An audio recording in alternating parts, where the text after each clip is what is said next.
Morning from New York City. A little late as usual these days. Another late night of video games caused another late wake up morning. But I'm here and I'm accompanying Icebird. Just watching Icebird fly. His new HP G145 chopper. And he downloaded this file that lets you stream Google Maps data instead of Bing Maps data in the sim, which is pretty nuts. Always a tinkerer, always a source of a lot of knowledge, Icebird for all.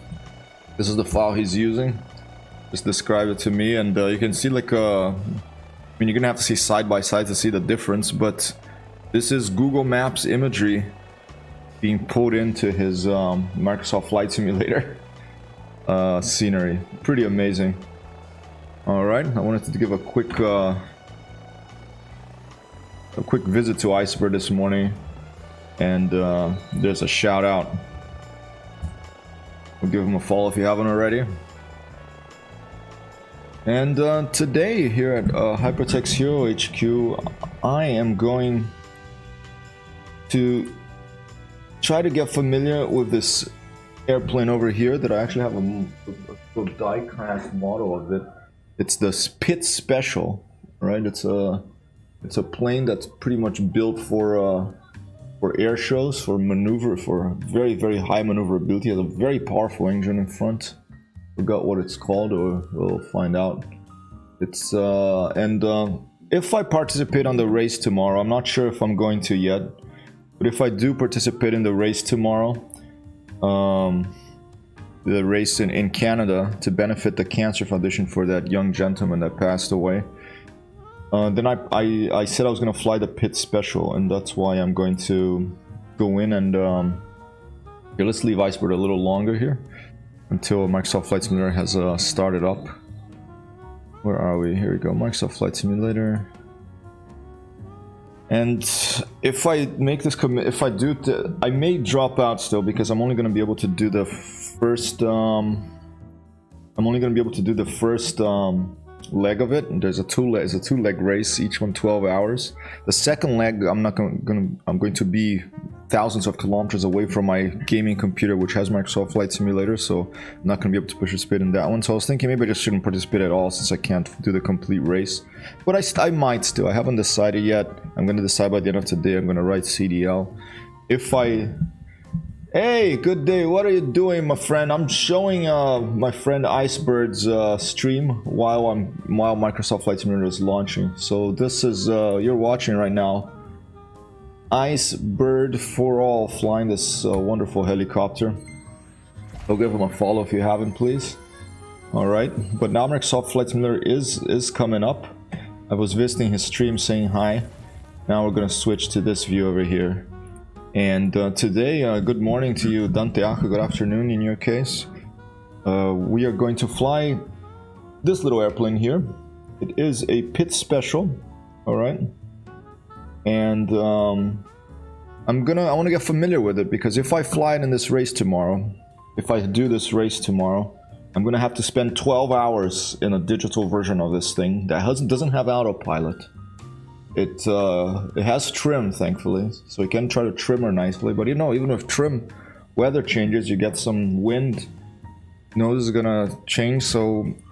Am I going to be able to do that? Am I going to be able to... will I do that? Will I be able to stay here for 12 hours flying an airplane? A digital airplane? We'll see. As I said, I may drop out of the race still because I can't do the second language because I'm going to be in Italy. Vado a Roma settimana prossima. I'm going to Rome next week to visit my mom. I'll be there 3 weeks, so 3 weeks, no more Microsoft Flight Simulator streams. Maybe Balsa, maybe some older games, maybe IL-2 9046. Almost certainly Sopwith. Yep, it's an aerobatic biplane, the Pit Special. It comes up by default to Microsoft Flight Simulator. It's one of the default planes in the standard edition. And very fast, but no autopilot. So to race at a long distance race of an airplane with no autopilot, it's always a challenge, okay? An endurance challenge. Alright, so let's Let's get this airplane. Got the Flying Fabio out here, I think north of New York somewhere. Alright, who else is flying out there? We got a Wild Craze out in the... Is Wild Craze streaming? Let's take a look. Let's take a look if Wild Craze is streaming. We can go say hi to him as well. Oh, he is streaming. Alright. Let's check out Wild Craze real quick. Stand by. Alright, we got some ads coming up. 1-2 boss. As soon as the ad is done, we'll maximize it. If I can get this screen over here, where is it? Window capture. Wild Craze out there. Until next time, take care and oh, just missing him. We're just missing him.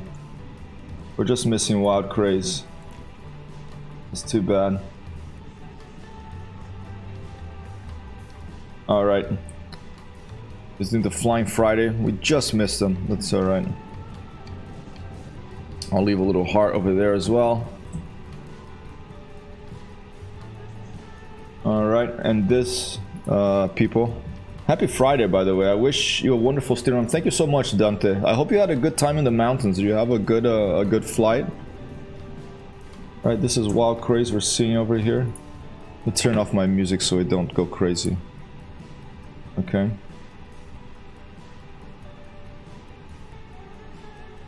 Alright, so that's Wild Craze. You're streaming too, I didn't even realize. Okay. But where should we start where should we go for this familiarization flight with its pit special? I don't have anywhere in mind. If you're in chat. Oh, Craig's coming in, man. All right, 1-2 jump. 1-2 boss. Good day, Wild Craze. Hey, my simulator reality. How are you? Happy Friday. Happy Friday, Twilight Zone. Dude, I was just like, I just brought your stream up in mine because I went to visit Icebird. He was streaming, then I said, let's see if Wild Craze is streaming. Then I dropped it. You were just finishing. That's all right. Nice to drop in. Thanks so much for coming by. It's Caddy the Wolf. Hello, Caddy the Wolf. Happy Friday. I'm not hungover, but I'm a little, I've been having little pieces of these magic gummy bears before I go to sleep, and I sleep so well that I wake up almost like right on the top of the time that I usually start streaming. So being a little bit slow today. I better get my act up though, because tomorrow I most likely will participate in the first leg at least of this Canadian race to benefit this cancer foundation there. I'm gonna be flying this little airplane. That's what I committed to fly. It's a pit special. It's this thing here. There's no autopilot. There's it's very fast. An Eviat Pit Special S2S. Okay, 150 knots. Very fast plane, but only 2 hours endurance. So I thought I would get into a familiarization fly with it today. Afternoon, Mort. Those gummy bears sound yummy. Yeah, the gummy bears are pretty yummy, but you shouldn't have more than these particular ones. They're made by Amber's mom, because in Michigan it's all legal, you know, and they have a little magic in them, and but they're pretty strong. So you want to have like a third, maybe a half max, unless you really want to go flying even higher than the altitudes you can attain in Microsoft Flight Simulator. Okay. So where should I fly? Does anyone have any requests? Because I don't. As long as it's daytime, I don't want to fly at night. But as long as it's daytime, I'm taking requests from the chat to start getting familiarized with this flight, with this plane. I'm gonna start it up, put on a checklist. Space flight go. Wish was those legal here. Oh yeah, I'm not sure where you are, Cranky Pilot, but I think in a matter of time around the world, you know, hopefully. In the States, I think it's almost everywhere now. There's still some states holding out, but it's been a wall of approval by all sides in the political spectrum, which is interesting, you know. You can see people are generally the same despite their difference. I'm back in town, home sweet home, almost awesome, Danteaka. Yo, simulated reality, awesome. Thank you so much for this raid, Wild Craze. Super illegal in Norway, damn. Yes, I hope that that things change. I don't know. I think they're pretty strict about those things in Norway, right? The one time I went to Norway to buy a bottle of wine, well, one, it was so expensive that it was hard to be able to afford it, and two, I felt like I was walking into a bank or something. I don't know if they might have a lot of problems with alcoholism in some of these northern countries, because, you know, when it gets really cold, I would drink a hell of a lot too. This looks like a fun place to fly through Grand Canyon. Should we go to the Grand Canyon? I've been in the Grand Canyon before. I've camped there. I spent 2 nights in the Grand Canyon. Let's go to the Grand Canyon. That sounds good. This Telluride, a film festival, I think is going on or just happened. I don't know if that's a K-Tex, but let's go to the Grand Canyon. All right. By the end, that Catorcio with 3 wheels managed to take off on Balsa. Yes, it did. I managed to take off. It's a long takeoff run, but it does take off. And it flies pretty well. It's a fast little beast, that thing. The Reefer... No, the BN... We made the BN2 Islander in Balsa. We'll switch to Balsa a little later, okay? But we also made the Mr. Bean's car, the Reliant Robin, I think. Or Regal or Robin, I always forget. Okay. Okay, that's Las Vegas. Okay, so the canyon, I think, is here. There's someone flying there. Here you go. Grand Canyon West, okay. That's the Grand Canyon West. Is that the one? I think that's the airfield. Monument Valley down there. Is this the one? I think this is the one. Let's go take a look. I may be wrong though. Something's telling me that. There's the Bar 10 airstrip. 2 whip. I think it's this one. Let me zoom in here, see if I can recognize some of these places here. Okay. Let's start our code, because I've never flown this. I haven't spent almost less than an hour probably total in this airplane. Okay. Florida Keys. We could jump to Florida Keys after. I'll do some flights in several places. Let's start at the Grand Canyon, then we can go to Florida Keys. Alright, yeah, it's strict here in Norway, but hope that changes. They think high taxes on it keeps people away, and that's a good reason to legalize the plan, but that's neither here nor there. Enough politics is just depressing. Copy that. Looking for a particular one. With Jibas, that a lot of airstrips close by. Yeah, I'm gonna go for this one here. Let's try 1G4. So I'm gonna put it here, pit special. Grand Canyon flight starting at 1G4. Okay, Peach Springs. Called. Putting that on the stream title there. And then we can try Florida Keys, but let's try the Grand Canyon. I'm gonna leave, I'm on East USA server. All players, live traffic, live weather and time. And let's just click fly. Hopefully, did I start track IR? Hopefully I did. I'd be surprised if I forgot.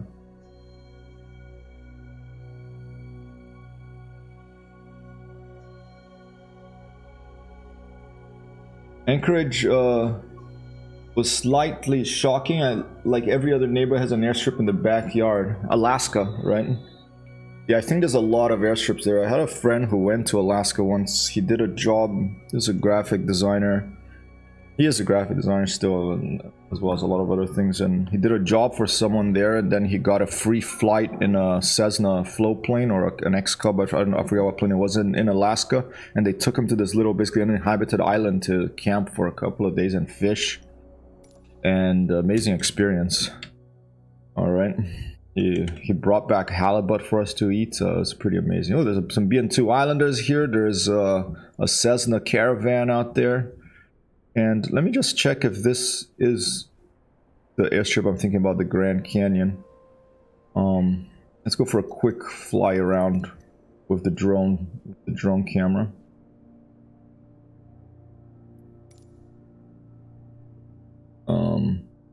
Oh, well, it's right on the canyon, this one. Okay, it's a different... I've never taken off from this one before. So this... Wow, this is a different one than I'm used to. But here's the canyon. And we'll try to find... if I can find the place where I went camping in this canyon years ago. Beautiful part of the world. Very rugged. And I think it was further south, the part that I'm thinking about. It was that way. Bright Angel Campground. So we'll take off and we'll fly. Is that well, the sunrise in the east? So that's east. It's further east, I think. The campground where I stayed and all that. So we'll fly and we'll take a look around. What is this little thing here? My screen. I'm not even sure what that is, but we'll leave it like that. Alright, so I've never spent much time in this plane. If I'm going to spend 12 hours in it tomorrow, I better get familiar with it. So let's start by starting her up. If you are familiar with this plane and you have some tips, I'd be very interested in hearing about them. Okay, electrical systems are off, so let's... no, I want a drone camera. Drone speed. A bunch of shouting men out nearby because they're playing American football in a stadium nearby here, so I can actually hear them from here. Right, look at how odd airplane this is. It does have a covered cockpit. Okay, it's not an open cockpit, so at least we won't like go deaf while we're flying. But look at this thing, designed for raw power and maneuverability, I believe. Designed for aerobatics, like the Extra 300, is it? The very, very big engine in front, but small little tail, small wings, tail dragger that can make it more challenging to land. But very, very cool plane, cool looking. Almost a bit unbalanced, but probably very balanced. Zero Spinks, hey, I'll join the flight. Yep, I'm playing online. Join in. Always welcome. Thank you so much for the follow, Zero Spinks. I appreciate it. Happy Friday. Here in New York City is a gorgeous blue sky day after 2 days ago that crazy hurricane hit us here too, and still strong. And the day after, I mean, the city, you know, looked like Sim City after a disaster struck in Sim City 2000. I don't remember if you ever played that. You could do disasters. Not as bad as poor places like Louisiana and stuff like that, or the fires in the west, but we got hit too. All right. Copy that. Server is East USA. Airport is 1G4. Okay, here by the Grand Canyon. I'm gonna go for a flight in the Grand Canyon. I'm not familiar with this airplane, so I am going to run through the checklist right now. Checklist. Starting procedure, here we go. Brakes, test and set.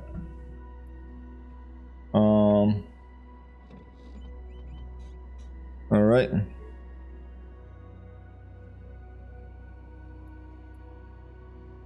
Okay, okay, they're working. Brakes are working. Where do I set them? Is there a place I can click, or is it, I think it's just the actual brake button. Alright. Alright, I'll just say okay. Fuel selector, on. Let's take a look. Let's move it to the side a bit.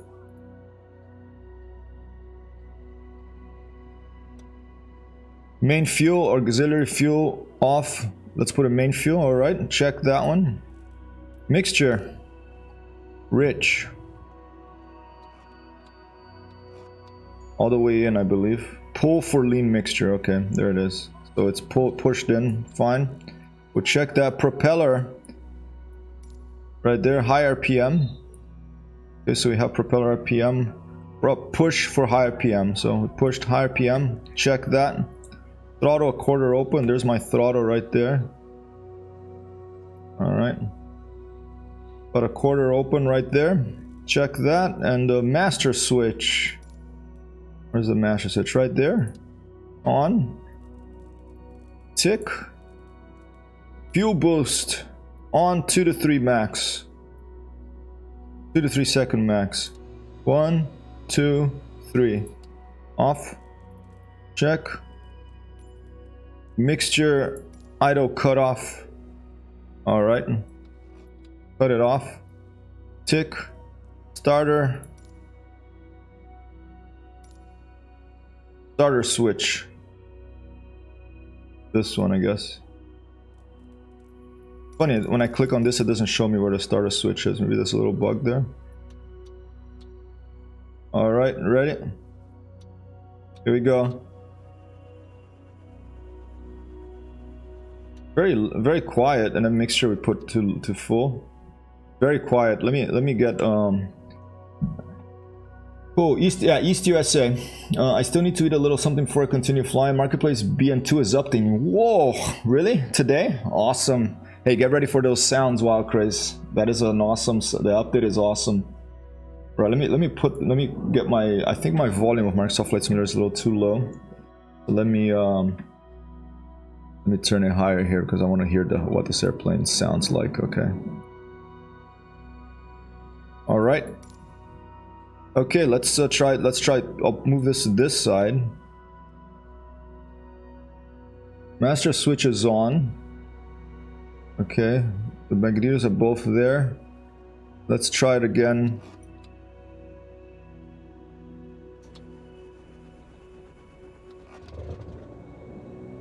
I think we got it this time. Whoa, and she was rearing to go already. Yeah, she is rearing to go already. Los Angeles Center Spirit Wing 2022 is at flight level 305, descending 10,000 feet. Okay. Wings 2022 Los Angeles Center, continue as planned. Continuous plan, Los Angeles Center. Alright, let's go to general options. What's going on here is the BN2 Islander is so loud that when I fly the airplane, I put my volume to 50%. It's at 50 right now. Let's put it at 100 to see what this engine sounds like on the pit special. Alright. Okay, what's next? Okay, so that's done. We started. Mixture rich when engine starts. We've done that. Oil pressure, let's check that. Where's the oil pressure? It's not showing me where it is, but it's probably to the right here. Somewhere. There it is. Oil. We're in the green, right smack in the middle of the green there. So check that. I already did. Alternative field. Alternator field switch, okay.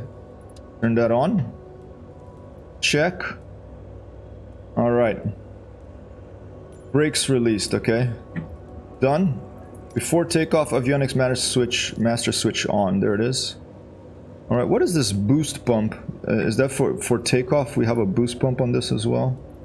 It doesn't tell me anything about the boost pump. Okay, it doesn't tell me anything. Okay, that's inoperative. There's airspeed, there's altitude. Okay, this is acceleration in G units. Okay, so we have a G meter over here, negative G and positive. That's important for a plane that you're gonna do a lot of maneuvers in. Manifold pressure on the, that's interesting. That's on the left manifold, and fuel flow is on the right. So that's an interesting dial there. I'm moving out of the runway. This engine is so powerful. It was rearing to go. There's the RPMs. Okay. What is this thing? Accelerometer. Interesting. Okay, I'm not sure what that is for. Something to do with there's the amperes.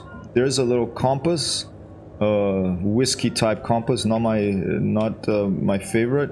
Oh, look, and down here we have like a digital display of all this stuff.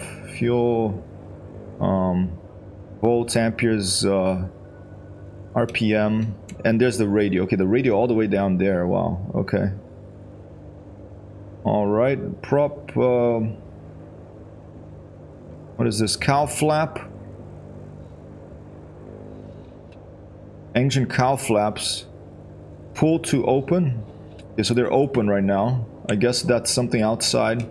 Pressure G-forces you subject the plane to. Problem, a max reading and an instrument reading. Copy that, all cranky pilot.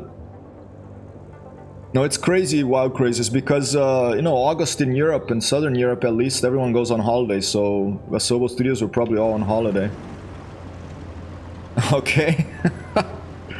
That's why the marketplace update took so long, I guess. That's all we have for this. Where's the cowl flaps of the engine? Is it underneath somewhere?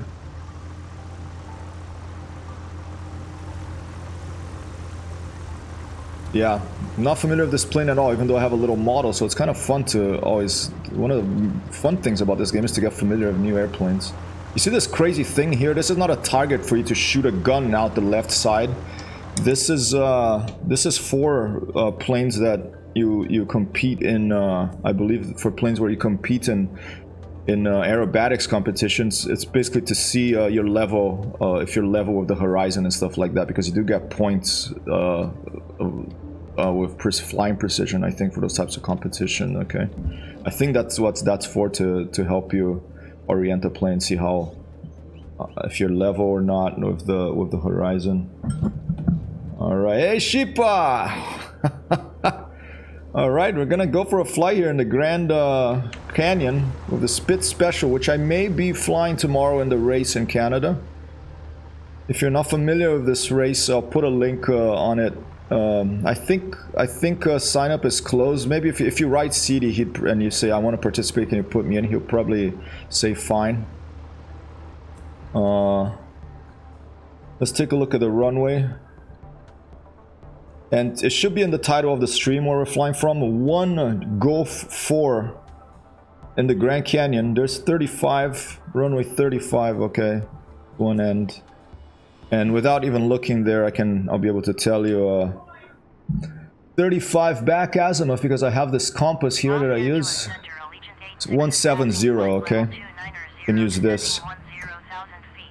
You can use this to determine the back azimuth, which means basically the opposite bearing of the one. So you just see one, and then with practice you can memorize it. But another back azimuth of 350 is 170, okay?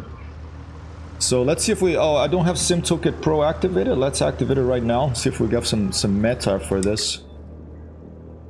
Look at the fuel gauge. The fuel gauge is this big thing here. All right, we're half fuel, so keep an eye on that. There's a fuel pressure. Do we have a fuel gauge here? So I think I have a digital one there. Here, left and right. Do I have to change this main and auxiliary? Am I going to have to switch to auxiliary at some point in the flight? That will make it even more complicated.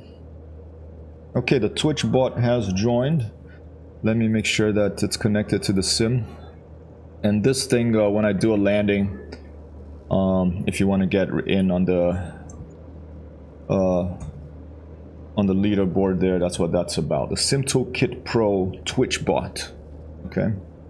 All right, let's talk the tower and let's see if someone's working here at 1G4. Doesn't look like it, you know. Everyone taking a break. No one wants to work on air traffic control. I think there's a lot of turnover in ATC. I don't know if you know anyone who works with ATC. If you'd let me know. I would imagine there's a lot of turnover, but maybe not. Maybe people just love it. And a person who wants to be an air traffic controller probably has a certain mindset that they're comfortable with and have the discipline for that routine.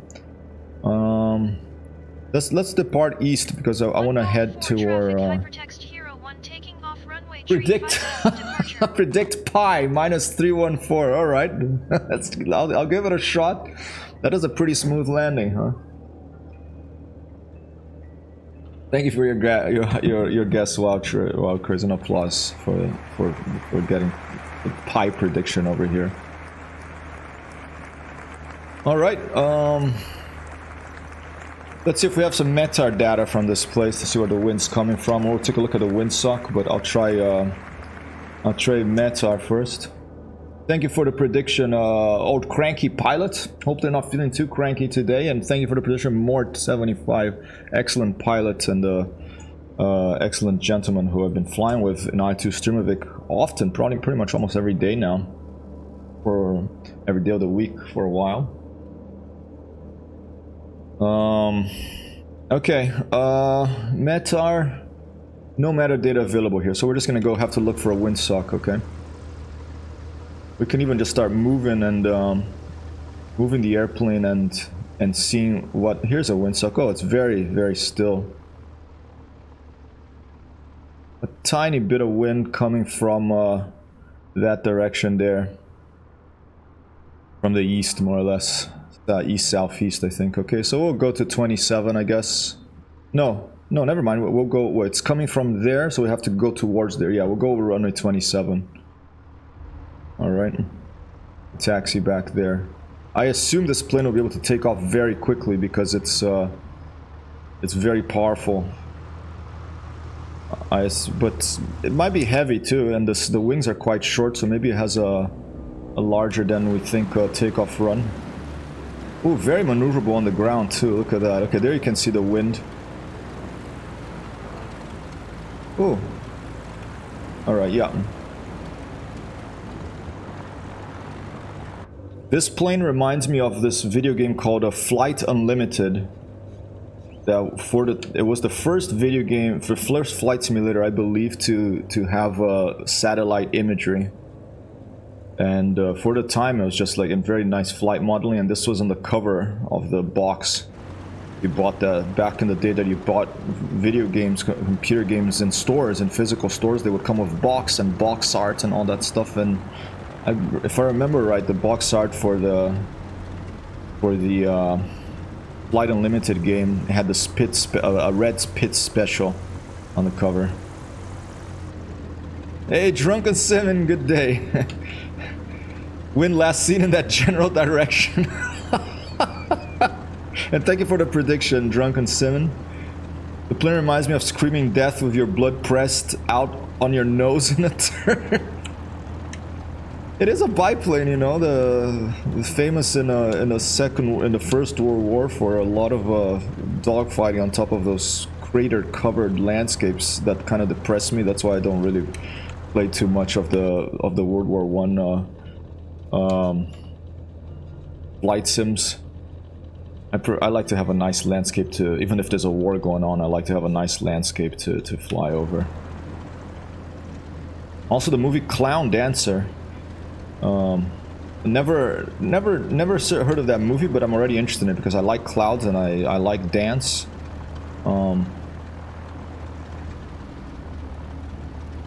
I think for me, one of the films with the most beautiful cinematography of showing airplanes in flight is The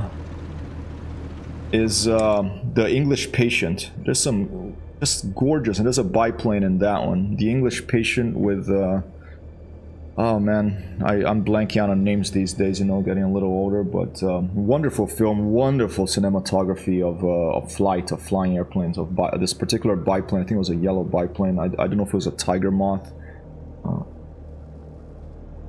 Alright, no tower, but we'll still communicate out there. Announce takeoff. We'll select the runway. We're going for 170. And we're going to depart to the east because we're going to go towards the Grand Canyon. Alright. I vaguely remember seeing The English Patient when I was too young and restless to pay attention. Gorgeous film. Rewatch it. Beautiful music. Just a beautiful story, you know. It's one of the films that make me cry whenever I watch it. I always cry when I watch The English Patient. This is pretty nice. I forgot to install that mod to disable that thing up there after I had to wipe Microsoft Flight Simulator. Alright, we'll take a look around. Let's go from the internal view of this takeoff because we have to get familiar with this airplane if we're gonna fly for 12 hours tomorrow. Alright, all seems clear in the sky here. East USA, yep, East USA, alright, I'm gonna take off. Full power, I don't even know if this thing has flaps. I assume, I don't think so actually. I'm giving full power here. Whoa, whoa, whoa! Off the runway. Oh my god! Wow. I was not expecting that. Wow. I guess you don't take off at full power of that thing. I put full right rudder. No go. Do I have to trim it, maybe? Whoa, dude. Alright, well, they'll give some time for Zero Spinks here to join us. An applause for the Pit Special. Pit Special 1, Hypertext 0. Alright, let's see if I remember this. Brakes set. Fuel to selector to main.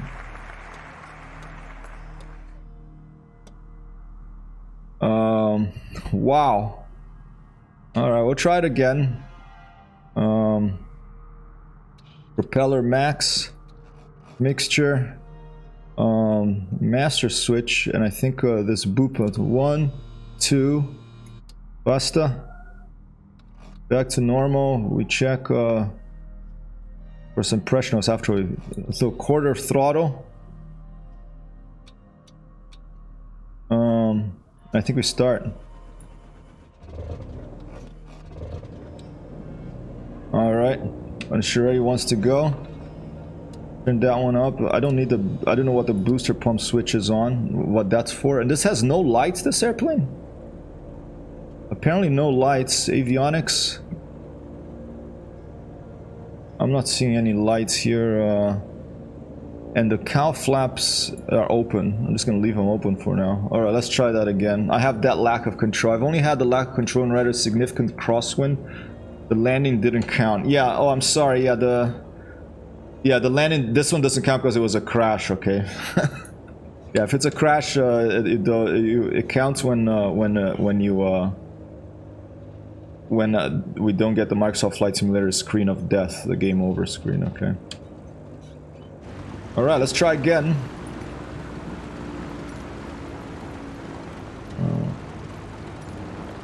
17.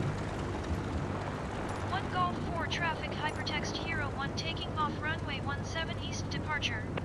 It doesn't give me any information on takeoff on the checklist. It's just like engine start and then before takeoff, as far as I can see.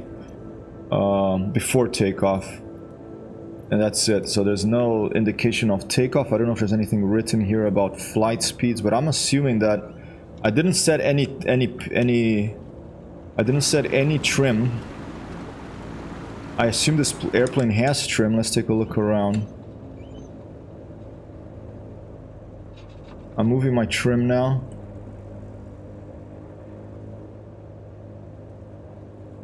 I'm not seeing any trim on this at all.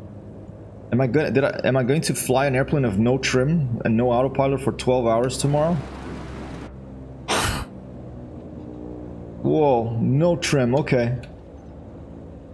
Alright, so it's full on, I have to control it. I think then the trick for the takeoff is going to be not to put full power. Because there's plenty of power, this thing. I think with full power, it's way too much torque.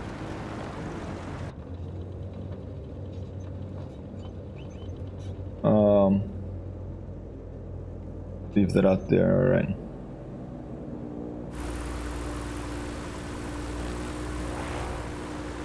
Wow, wow.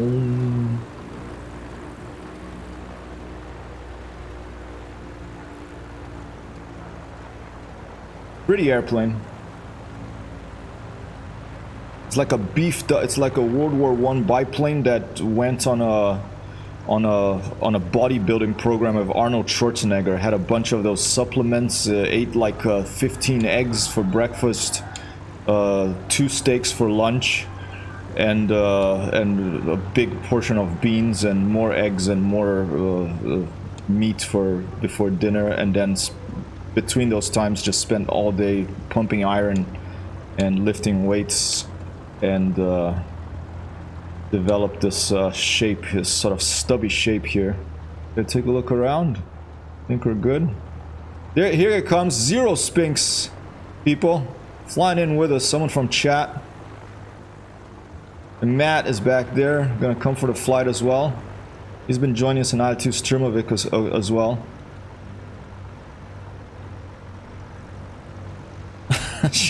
I have that lack of control.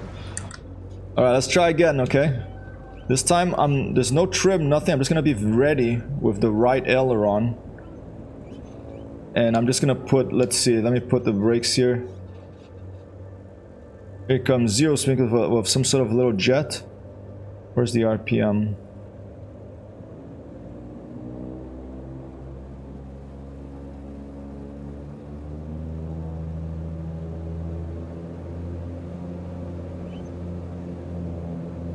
Let's give it 2,000. Let's put it right in the green. 2,000 RPM, 2,000, like around there.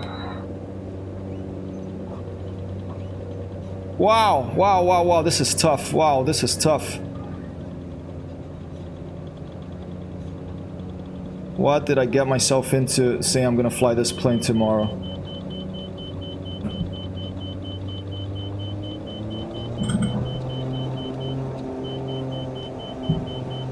Can't do it.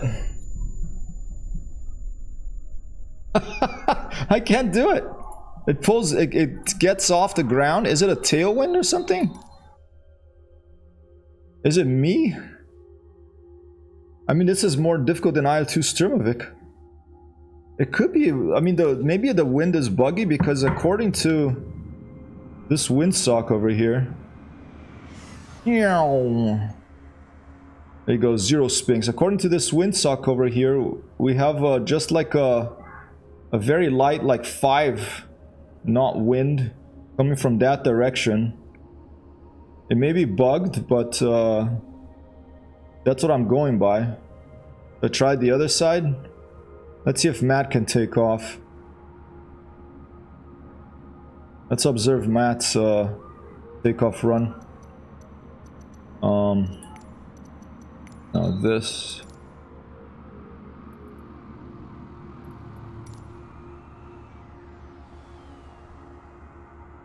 Here he goes.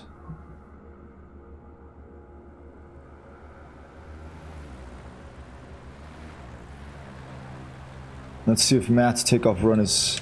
If he managed to take off, then I'll feel a little better keeping trying. I don't have much experience in this sim with this plane. I have 0 pretty much. I flew with it a couple of times, but I think I started in the air. So I've never taken off of this thing. Here's Matt. He's getting pulled to the left too. There he goes. He tries to pull up. See, it really like pulls you. That torque really throws you to the left already, and there he goes.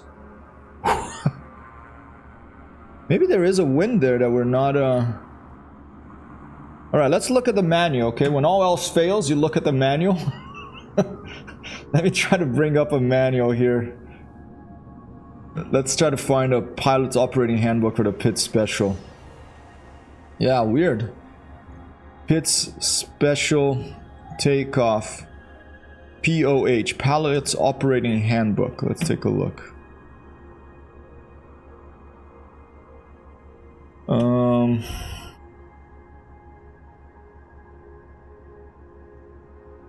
All right, let's see. 1 second, I'm just looking for it.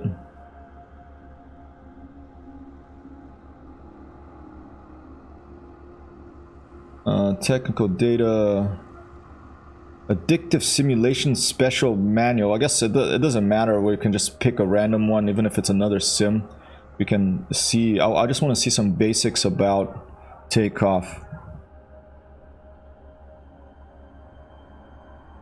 Okay. Not the wind, we're just crap. Here you go. Is this it? Oh, this is a brochure.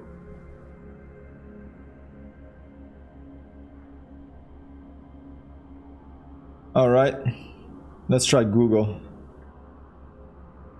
Pitts Special Takeoff Speed.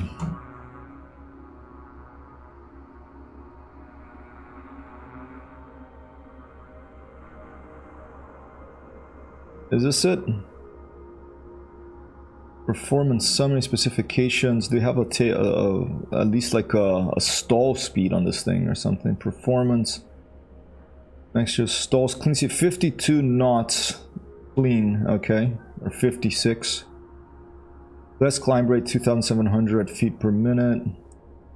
All right, so 52 knots. All right, we'll just take that information and let's try it again.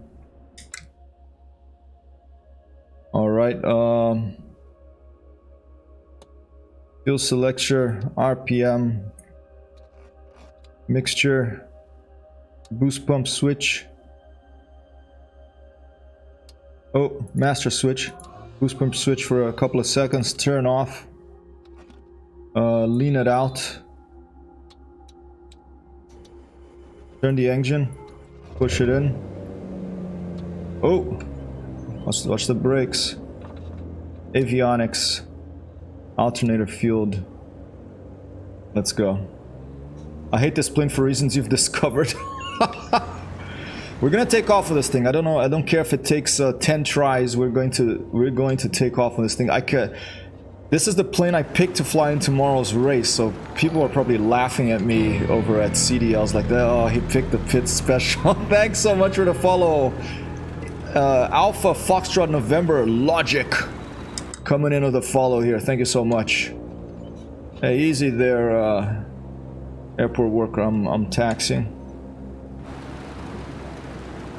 We're gonna take off on this thing. I'm gonna try to leave the power way back. I'm not gonna put a lot of power, and we're gonna have a long, maybe we just need a long, you know, I'm used to this short takeoff air and landing planes like the BN2. Maybe this one we just really need a, maybe it's like my little Mr. Bean flying car airplane I made in Balsa Model Flight Simulator yesterday. It needs a longer takeoff run with lower RPM so that we don't have that much torque. So let's try lower RPM. Here comes Matt. Matt came in with the landing. Nice. Did you manage to take off, or is he still trying to take off? Is this a takeoff run? Maybe it's a takeoff run from the other side. Oh, and he's off. He's off. Maybe it's a tailwind. Maybe the wind is wrong. And oh, look. Now this windsock, the wind changed. All right, let's try that. Maybe it's super sensitive to tailwind, this thing. I wish I wasn't working at join with this hilarity. Are you working from home? You can keep the work stuff on one monitor and on one side of the screen and the fun stuff on the other. It does have trim. Can you see it in the cockpit somewhere? Is it on the stick itself maybe? A little button on the stick? Okay.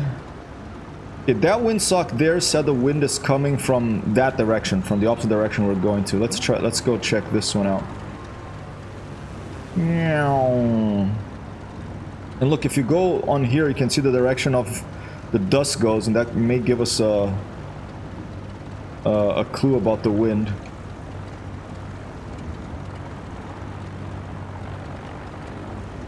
But it's very supposedly a 5-knot wind, so not very much. Half throttle. I wish I wasn't working. Okay, so half throttle for a takeoff. That's a little flyby by Zero Sphinx there. Okay. No, now that I think I was taking off of, wait. I think I was right. I think this is the direction the wind is coming from.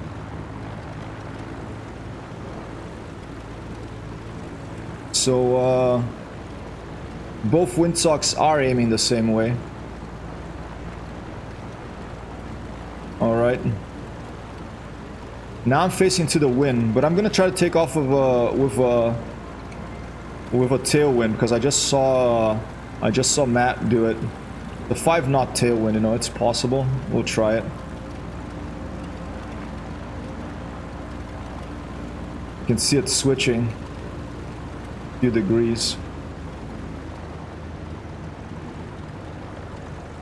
All right, let's try again. So Matt says there is trim. I don't see it visually inside the airplane where it would be, so I assume it would be like a little hat switch on the actual thing, but that would mean that it's actuated by hydraulics, right? When it's those hat switches on an electric motor, and I don't think this plane has a lot of hydraulics. It's all like actual cables attached, I think. Okay, we're gonna try again, half throttle, as Simulated Reality said here, and we're going to attempt taking off with a little tail, 5-knot tailwind. There goes Zero Sphinx, is the name? Alright, let's try again. Here we go. Half throttle. I'm not going more than half throttle.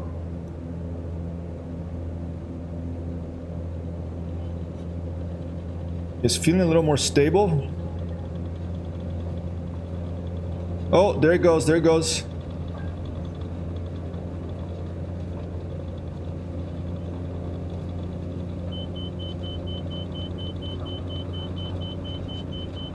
Full throttle.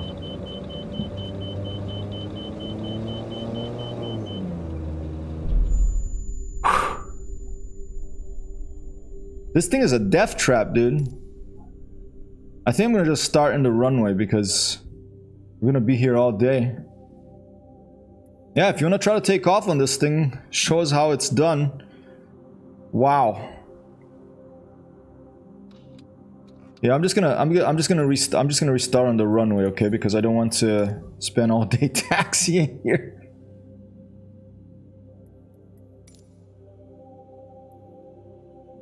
All right, let's just do this. I'm gonna zoom out. I'm just gonna click on the set as departure. Is there no firecracker on the butt with this one? Nope. Kind of wish I had one so I could just fire it and point straight up. Then turn on the engine when you're in the air already. 1 Golf 4 traffic hypertext Hero 1 taking off runway 17 straight out departure. Copy that, dispatch. We're having some trouble with this one, I can tell you. Over. Alright, let's try again. Very gentle with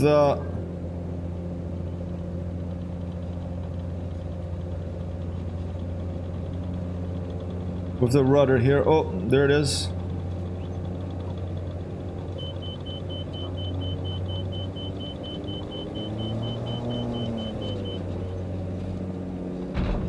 Wow. Cannot take off in this plane. Good day, Caffington. We are attempting to take off in a pit special. Let's check it from the outside view, so you can see what's happening with the airplane.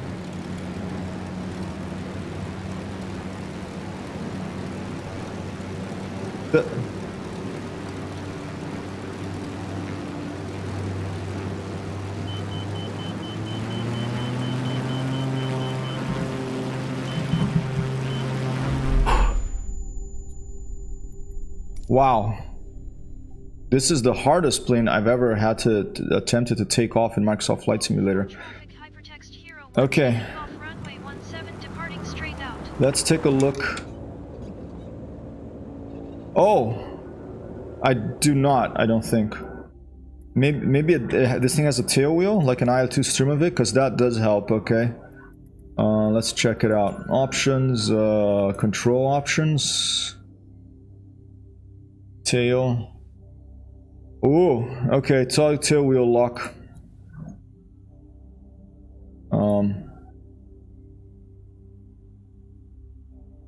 Oh, device that's not selected. Okay, keyboard. Shift G in this one. Okay. I'm gonna put right control T2 because that's what I have in I2 Sturmovik, so that I remember. Okay, interesting. That might be it. Wow, crazy. Maybe that tail wheel is just going all over the place. Alright. We have 0 spinks of a friend request here. Sure thing. Fly and save. Alright, let's try that.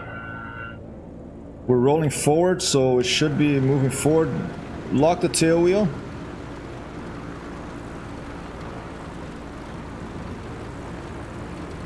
Try lock again. Okay, now it's locked. Now it's not moving as much. Alright, here we go. Full power. I mean, half power.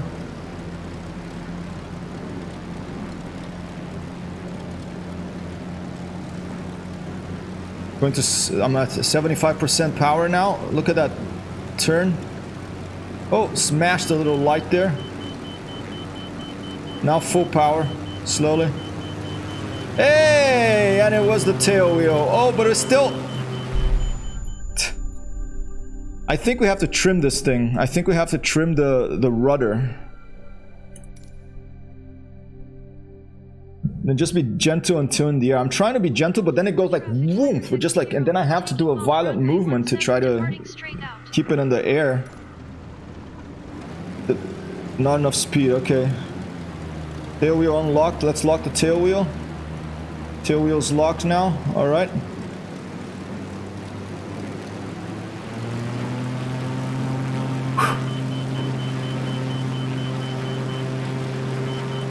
It just wants to go sideways here.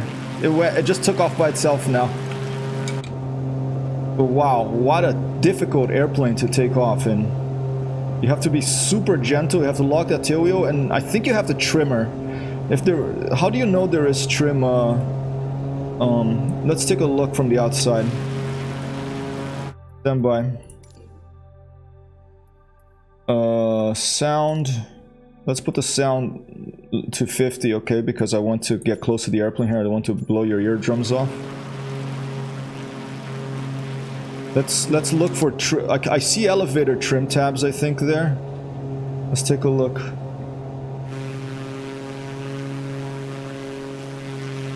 I call this plane the Forbidden Bird. It's the toughest one so far for takeoff. Okay, so it looks like it has trim tabs there on the... Those look like trim tabs. Let's see if they work.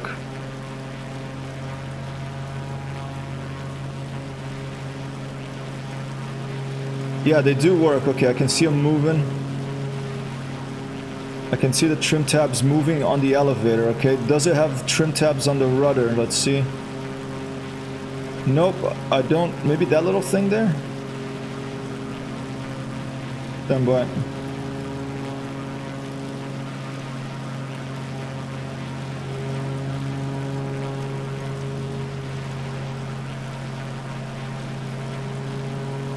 I don't see trim tabs on the rudder.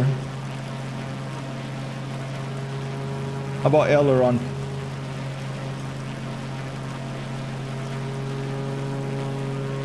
Not sure if those things would be trim tabs. I don't think, okay. From the outside view, I don't see trim tabs on the rudder, or let's try it. Okay, I'm gonna aim back at the airfield. Beautiful landscape here. We're gonna try to fly to find the Bright Angel campground in the Grand Canyon where I camped many years ago. All right, okay, so we do have elevator trim. Okay, so that's working. Let's see, I'm gonna try, oh, yep, Aileron trim works. I don't see the tabs. Maybe they're these things over here, or maybe they're very minute. You can barely see them. Maybe there are those things there. Those vertical things. The plane looks like the plane the farmer used to water their plants or something. Yeah. Okay, so we do have aileron trim. Let's see rudder. Okay, that's I'm doing this with trim. I'm turning it with trim right now. Now it's in back. Okay. And maybe it may just be that you move the stick and you lock it. I don't know how it works in this system, in this airplane here. Look at that, there's a hole in the bottom so you can see down below. That's kind of cool. All right, let's try rudder trim. Let's see if that works.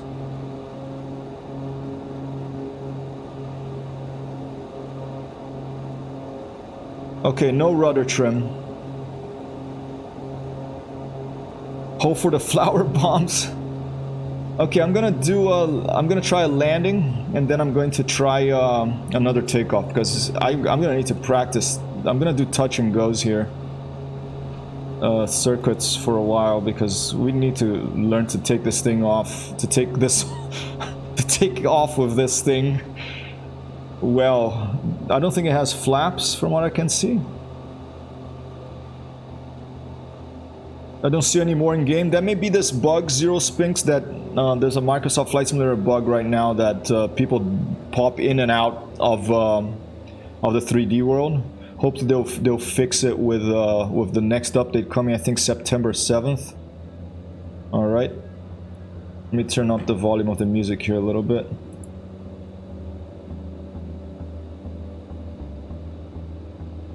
Here's Drunken Simon. Let's go form up on Drunken Simon quickly before we go in for this landing. Super maneuverable plane though. Obviously it's a pit special. It's like one of the classic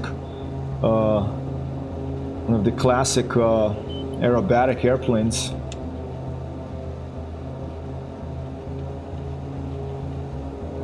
Tim is particularly moody with name tags these days. Form up a drunken sim in here. He's going in for a landing. Let's observe.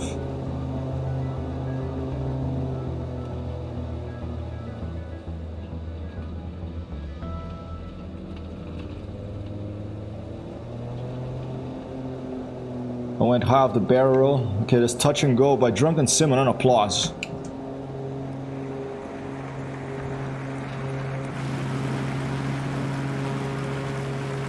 Fast airplane, huh? Look at this sense of speed.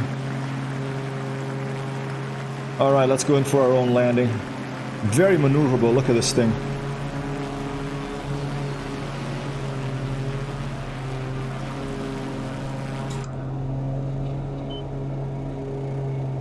Alright. Predicts minus 66. Thank you for the prediction, Wild Craze. If you want to get in this landing rate leaderboard, people, there are prizes once every 3 months or so.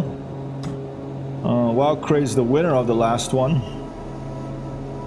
Let's attempt the landing of this thing. I'll tell the tower I'm coming in for land.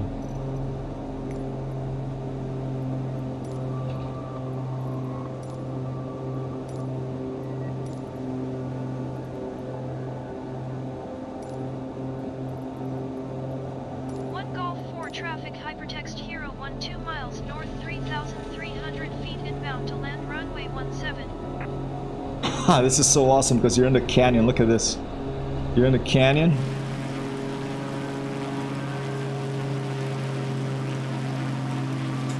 Do I have enough space? Yeah, I have enough energy here. Beautiful, beautiful place to fly. Wow. Cut power. We're gonna have to practice more takeoffs here for sure, because that was not... I think the Wild Craze tip for the tail wheel is critical for a successful takeoff, but there's some other stuff I think we can do. We do have Aileron Trim. Maybe put a little bit of Aileron Trim to the right side, because it wants to go left with the torque of this engine.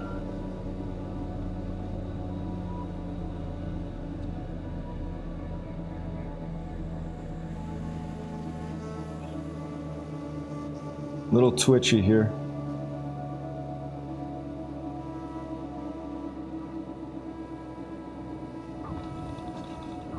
Hey, Wild Craze of the win, and I'm bouncing. Heavy airplane, despite the size, it feels heavy. I think it's that huge engine up front. An applause for Wild Craze winning. That landing minus 27. Wild Craze had predicted minus 66. It's a pretty smooth landing. Better than the takeoff, that's for sure.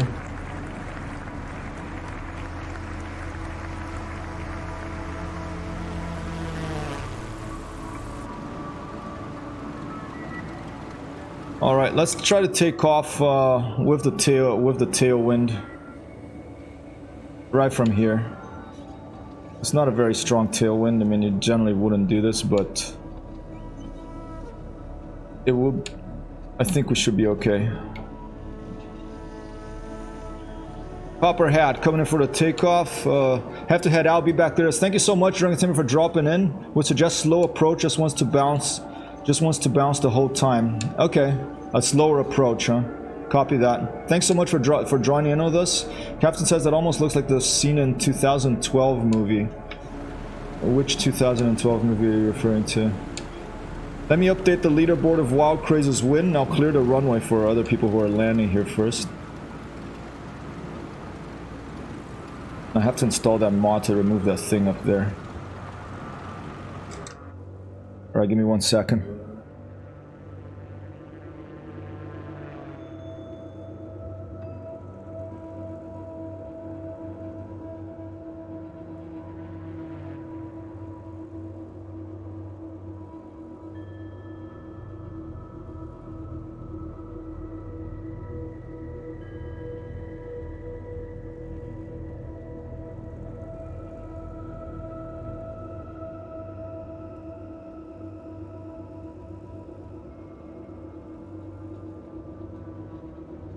40th. Historically, okay, the landing rate leader. Oh! My plane's moving! This engine wants to go, people. She is rearing to go always. I love this. Bunch of flybys here. The plane is moving. Thankfully, I noticed before before crash into anything. The title is 2012. Never heard of that movie. Interesting. Is it like a whoa? Is it like a set like in the in the American West, sort of like in these landscapes?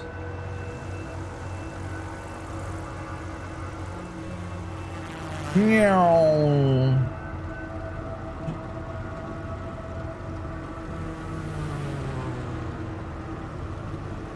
All right, maybe the real problem we're having here is the music. Maybe if we change the music, maybe it's like that movie Iron Eagle from the 80s, where the kid, you know, flies an F-16, but he can only fly well if he puts in rock music. So let's change the music and maybe it'll work. It's an old movie released in 2009. Man, 2009 is not old for me, but that'll give you an idea to my age, okay? Alright, let's change the music. Just for the takeoff, okay? And then I'll change it back. For the takeoff, let's try...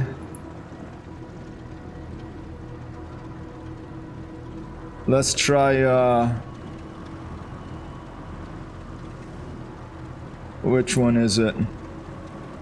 Let's try this.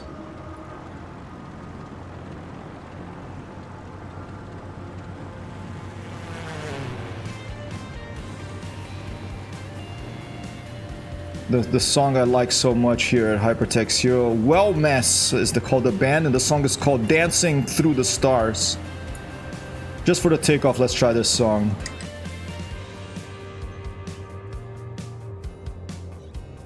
Here we go. Here we go, people.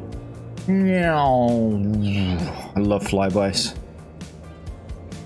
Alright, first of all, we'll keep it rolling forward a bit. Look from the external view. We'll lock the tail wheel.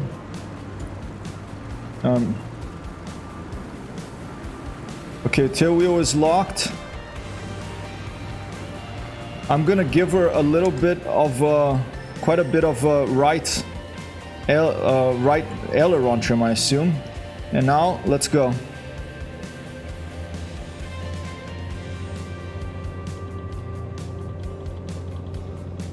Just trying to focus here.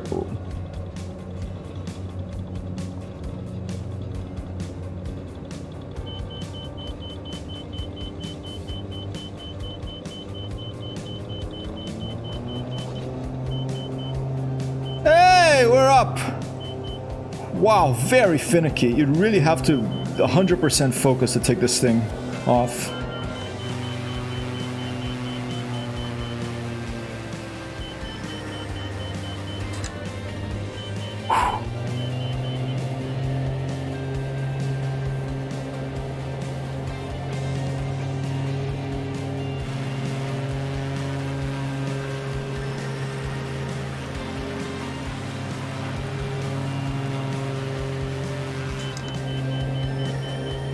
Whoa, and she keeps wanting to spin this thing. Alright, and now we'll go back to regular, more chilled out. So that helped, you know, the right music helps.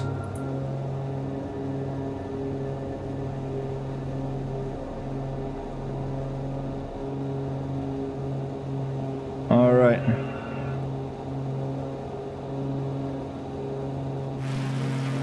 Let's try again. Let's go for a slow landing. Let's try to take off again.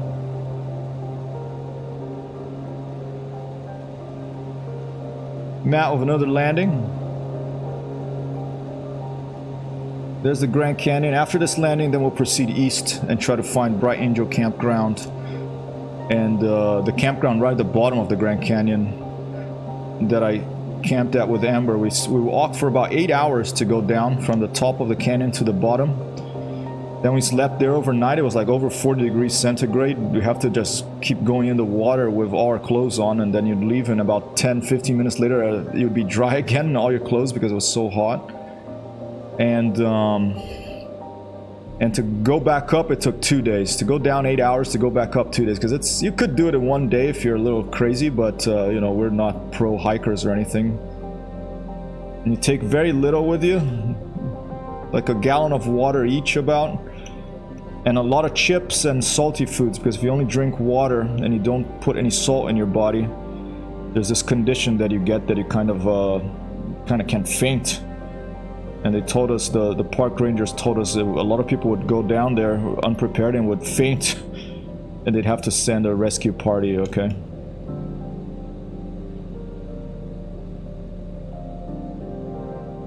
We're coming in at, what was the stall speed, 52 or something?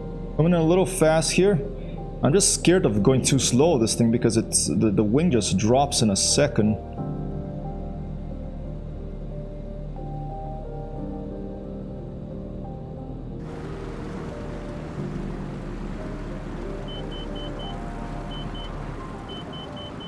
Alright, that was very nice, 11 feet per minute. The landings I'm not having big trouble with, it's the takeoff, okay? Try again.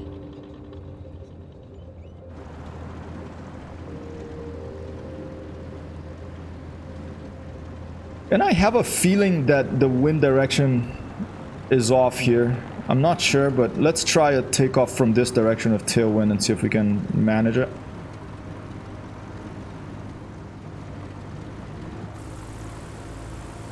And then we're gonna head, if we manage this takeoff, we'll head east. Love those dust effects.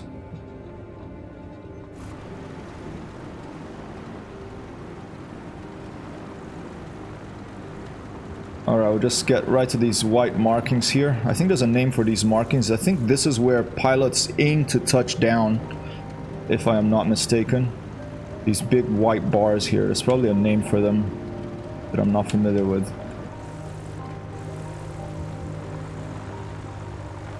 Landing wheels should still be locked. Let's experiment. Okay, I'm turning it. Or maybe it's unlocked now. That looks unlocked. Let's press Ctrl T and see if we can lock it. And now it's totally unlocked. Okay, that little tail wheel. Let's try locking it. Now it's locked. Still free move in there. Maybe it unlocks automatically if you go if you move it a certain way. And I wish that there was an internal view, a place where I can actually click it, because I like to be able to click on stuff so that if I don't remember if it's toggled on or off, you know, it doesn't have the text chat, tac chat like in IL2 that tells you that you turn something on or off. So, oh, the mixture is super lean. Was that a problem? I was flying with lean mixture? Oh, man. Okay, maybe that was a problem. Maybe I have to, I'm thinking about this boost pump switch. I'm gonna turn that on for takeoff and see if that does something, okay?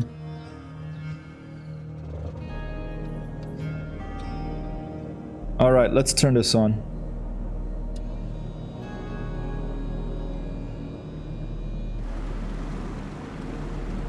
Lines are called aiming point. Those are called the aiming point. Thank you, F-14 Tomcat for life. I appreciate it. And I like that airplane very much. The closest I've ever been to an F-14 Tomcat is in this floating museum here in New York. This old aircraft carrier has an F-14 Tomcat right on the flight deck. They used to do free movies in summers, and on the flight deck itself, so they could be right there next to an F-14 and watch a movie. Awesome. The thing with blue tape under mixture, could that be trim? Let's take a look. And look at the fuel, it's already, okay, the fuel goes down there too, so we under mixture, let me turn off that boost pump for a second.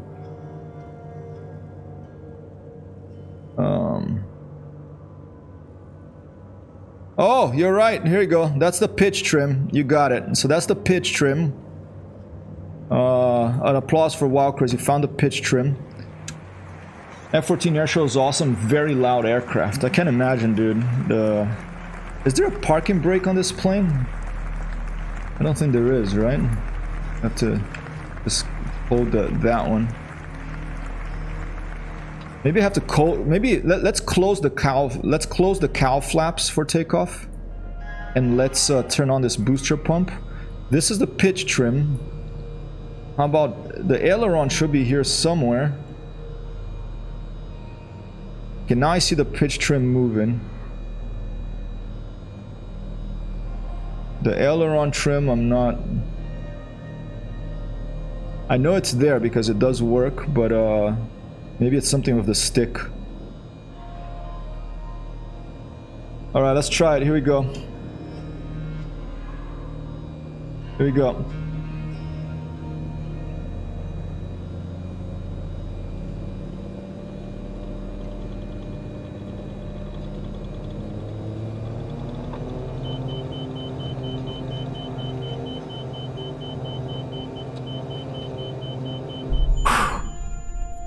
I think I'm too slow. I think it's a this thing that could be, well, the sim could make it work even if not part of the plane. That's true. Because I don't see it. Maybe the sim is giving you don't the German aircraft in IL-2 they have this thing called a stabilizer? Is that different from actual trim tabs on the control surface? Is it something that you lock this in a particular position or something? Alright, I'm gonna turn on that booster pump. I'm gonna turn down the music. And we're gonna try again. Here we go. Oh, lock tail wheel. Get it rolling. Tail wheel should be locked. Maybe full back stick until get the torque steer will help you. Okay, full back stick. Let's try that. Thank you, my simulator reality. Okay, I have full back stick. I think that's right because it keeps the tail wheel on the ground, right? That's the stall horn, I think. She just jumps into the air, dude. She wants to fly, but maybe a bit of nose down trim as well. You're pulling up before you have enough airspeed. I think we hear the stall horn, a beep beep beep beep. That means you're below stall, you're close to the stall, so you shouldn't pull up yet, right? Well, maybe when that beeping stops, then we pull up, right? Let's try it. Lock tail wheel. I'll keep it of the outside view first to see what's going on. I'm gonna lightly press the stick back.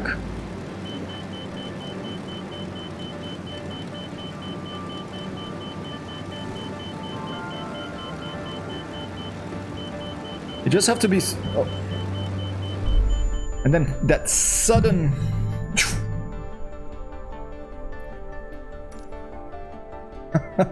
Tail player wings need nose down until the... Yeah, I think the Spitfire has like... You pitch... You trim nose down. So let's go... Put the pitch trim around... There you go. That's nose down, nose up, okay? Let's go like around there, on 1/4. Well, 1/4 from the nose down to the top. Let's see if that works. And let's turn this. I assume this booster pump. The BN2, you have to turn on these booster pumps for takeoff and landing. Maybe that does something. I'm not sure. I'm gonna have to find the pilot's operating handbook of this thing. Fastest pass by 0 spinks. Lock the tail wheel. Oh, wait, whoa. Tail wheel planes push the stick forward, not on the trim. Push the stick forward to lift the nose, right? When you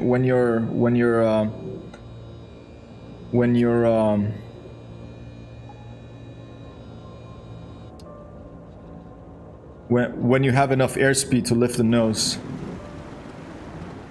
To lift the tail, I mean, yeah, sorry. I'm trying to do too many things at once here.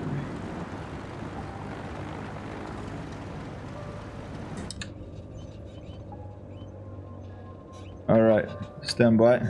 Let's go to this. Let's go back to Bossa, maybe it'll make me feel better. Make it a little more lighthearted.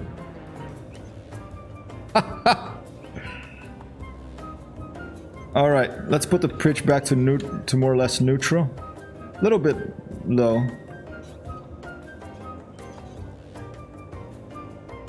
See what it's doing. It's those little tabs right there, that's what it's controlling.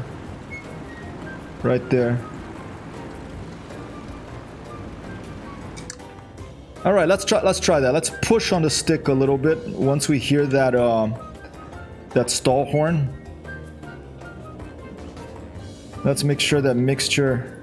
Oh, here you go. Mixture was leaned out. There's more than enough power here. Let's see the RPM. How about cow flaps? Should we close cow flaps? Let's close them. Maybe that'll give us a bit more aerodynamics. Ideally, we won't hear a stall horn. It's called flying the tail. Get the tail off the ground, then fly like normal. Okay, let's try it. But this hairpin, look how the tail wheel is pretty long, huh? Alright, let's try to get the tail off the ground.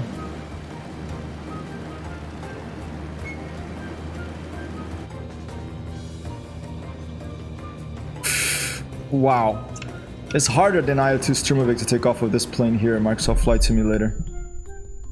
You don't want to hear the stall horn. Okay, so basically if I hear the stall horn, it means I'm going too fast and I'm still on the ground. Is that what you're saying?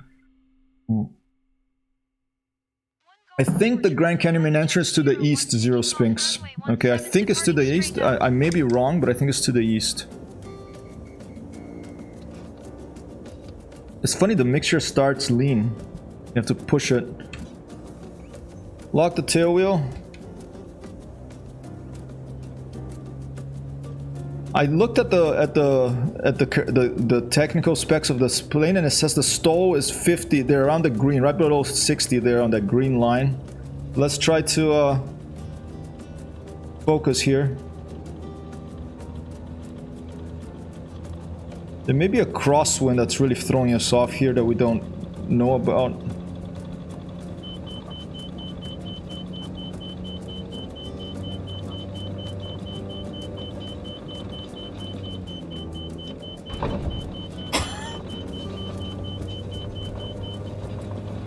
Lifting the tail, lifting the tail. Wow, dude. Wow. Nose down now, okay. Wow, this is a death trap. This aeroplane is a death trap. Death trap. Death trap. Death trap.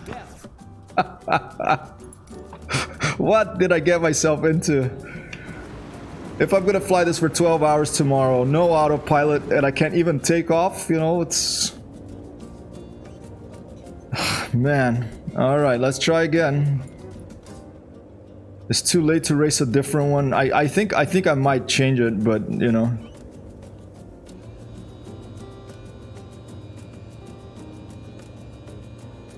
To hell with it. I'm gonna put full nose down pitch trim. Let's see what happens. You know, we're in a simulator. Lock tail wheel. Although I prefer to have like a somewhere I click to lock the tail wheel. Hopefully I can figure out where that is. If okay, nose forward. Oh, she's already off. She's already off to the races.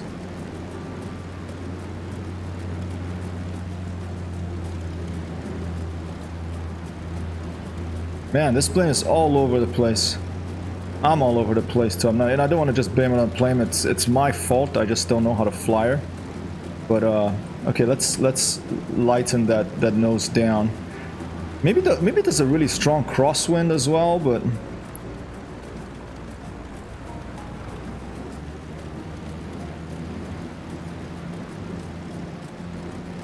the most casual simmers seem to fly the X Cub. I like the X Cub a lot.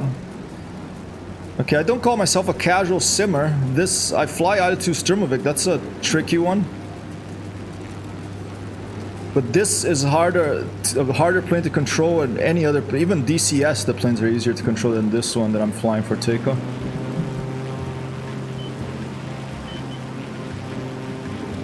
She just wants to. She's just all over the place, this airplane. Okay, managed to take off the wrong way, you know, but. Let's try again. Let's go for a landing and another takeoff. Yeah, it says wind is only 2 knots. Stay on the runway, lift tail first with nose down on stick. Stay on runway, gentle lift on stick. All right, we'll try again. Yeah, I like the X-Cub a lot.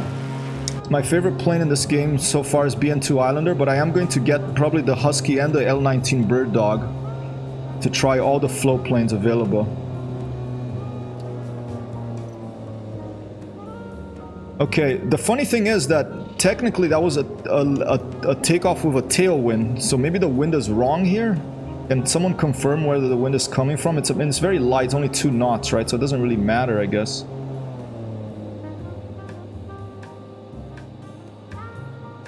Alright, let's try it again.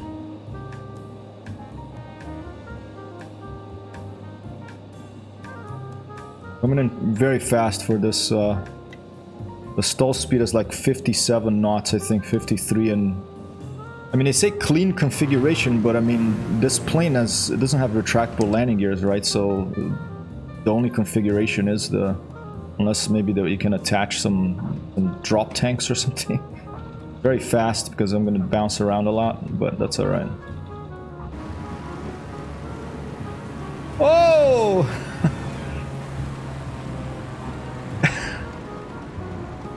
A lot of bouncing about. I just feel like this plane is super slick. Like she does not get full back pressure to put the tail wheel down. Now I'm starting to hit the brakes. All right, let's try it again. Unlock tail wheel.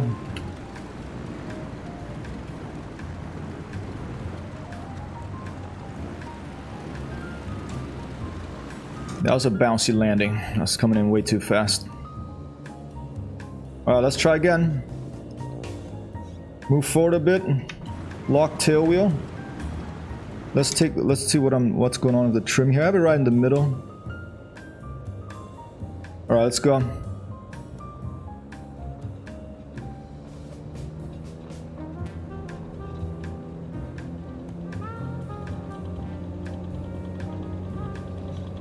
Oh, but she just like throws herself to the left. Like I have no time to counter it. That's why I want a rudder trim here, but I guess she doesn't have any.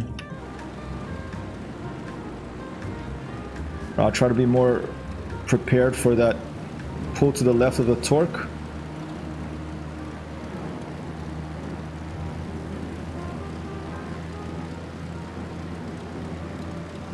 Oh, there he goes. Very sudden.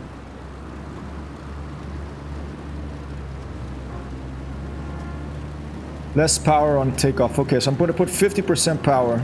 I'm at 50% power. Alright. Thank you for your help, F-14 Tomcat for life. Oh, she goes again. It's very sudden very sudden that pull to the left. Let me drink some water here.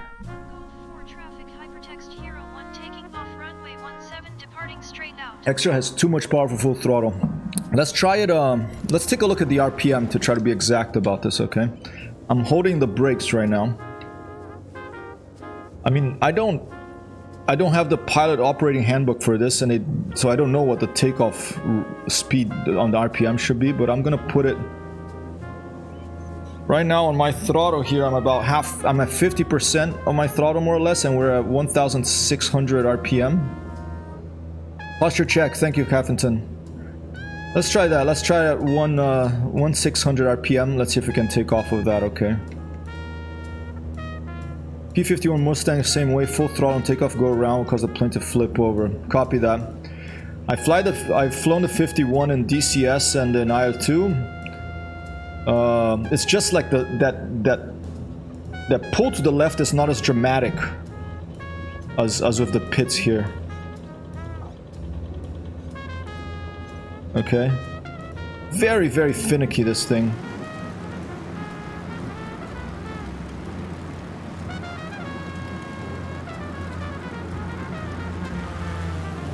Okay, I don't think that's enough power for takeoff. Maybe it is. A little bit more.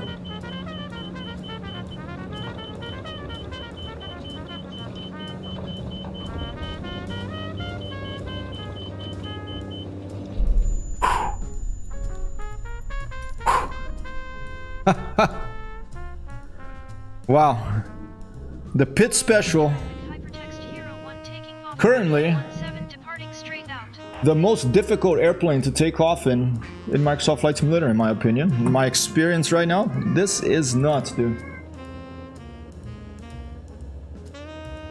Sorry, I thought my cat wanted to tell me something, but he's alright. You alright, Apollo? Alright, let's remember to lock that tail wheel. Locking the tail wheel. Let's go to a bit more. Let's go to 1700 RPM. Ooh.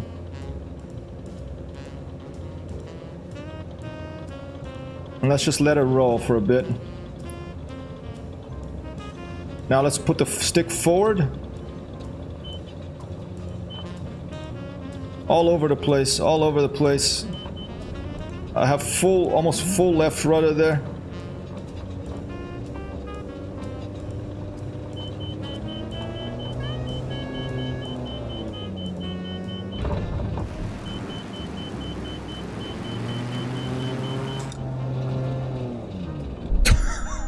I'm on East USA server, my simulator reality. I think I added that server command. Let's see if it's working. Yeah, East USA.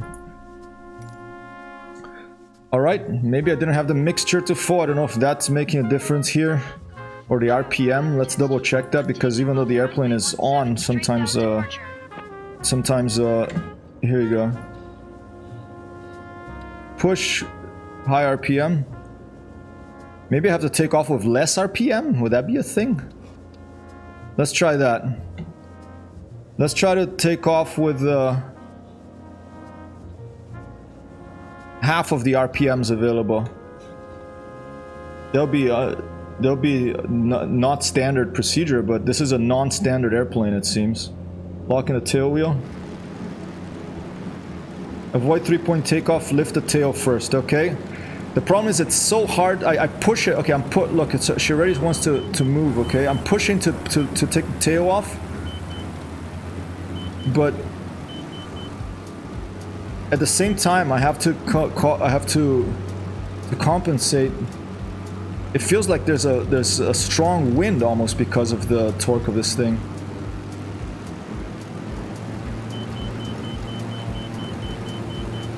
All right. See, I feel the wind is coming from this direction here.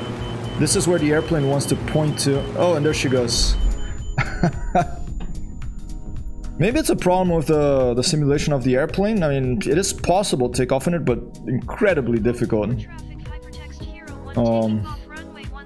Having the same issues, huh? Mixture is always my prime suspect, yeah. Alright, let's put mixture. Okay, pull for lean. So it's pulled for lean. Let's pull full mixture. Let's put a full RPM. Oops.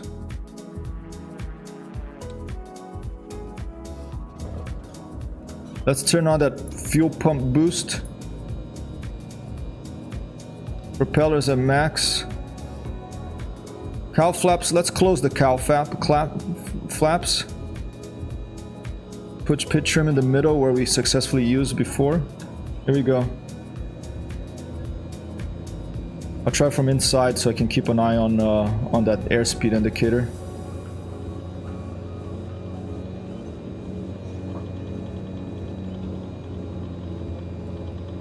Full right rudder. Now, then the other thing was to lift. Yeah, there's something up with this airplane, or the wind here. I think even though it says the wind is coming from that direction, I feel like I have a tailwind here.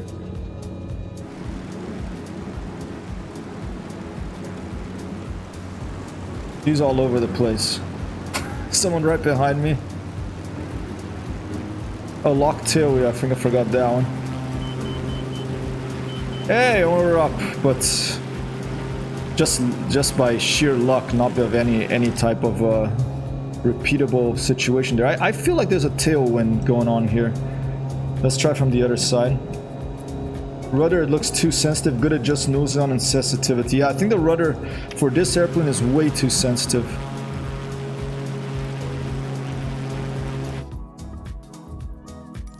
Take a quick look here.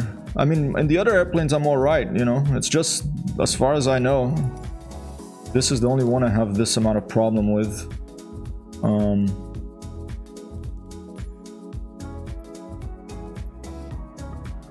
Where's the sensitivity? I don't know if there's a place to do sensitivity here, or if I have to do it in my joystick software, perhaps. It's quite like it's just a little bit there. Left edge of screen. Filter input. Select an input. Sensitivity. There it is. Thank you.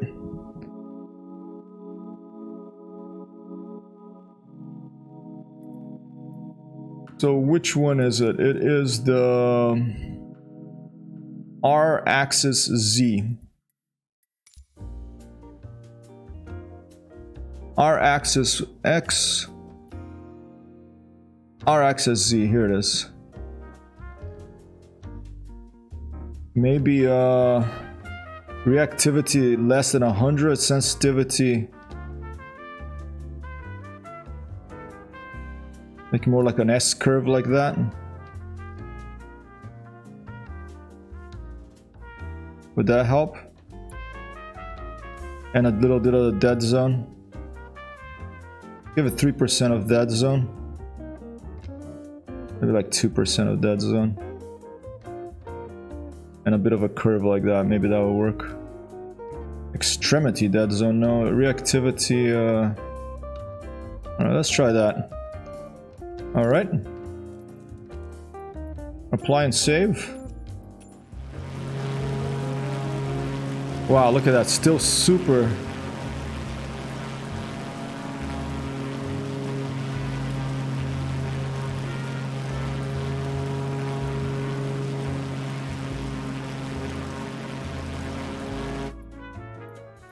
Let's try a little less control options, sensitivity. We scroll down. It's hidden down there.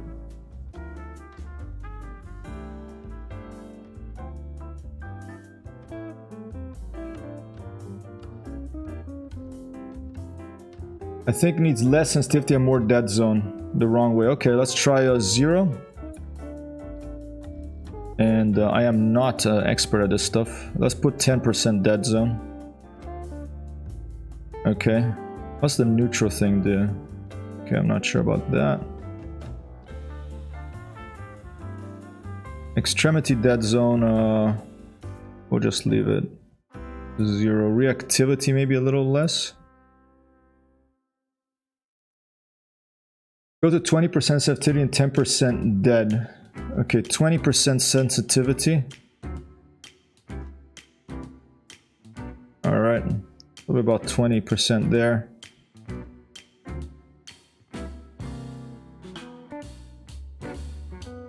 Around there. Negative 20 on sensitivity. Okay, so this is the negative and this is the plus. There's 2 of them, huh? That's weird. So I go there. Like that. Alright, let's try that. Thank you for your input here. F-14 Tomcat for life in the house. And 10% dead. Okay, that's 10%. Alright, cool. Alright, let's check that out. Thank you. See how that works.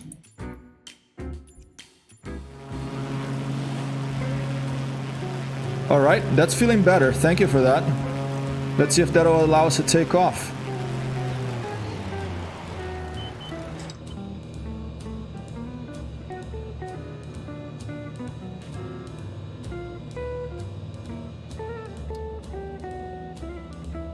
Takes notes. Yeah, I'm gonna actually take a. If this works out, I'm gonna write a little. I'll put a little link. I don't know if you have a website, F14 Tomcat for Life, but I can credit you and for this nice information you're sharing here. With joystick sensitivity settings, that's very helpful. Coming in fast here.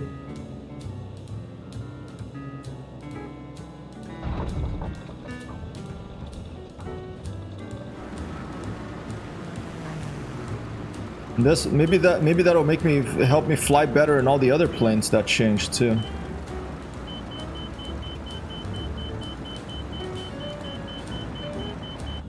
It's funny, the stall horn just rings, you know.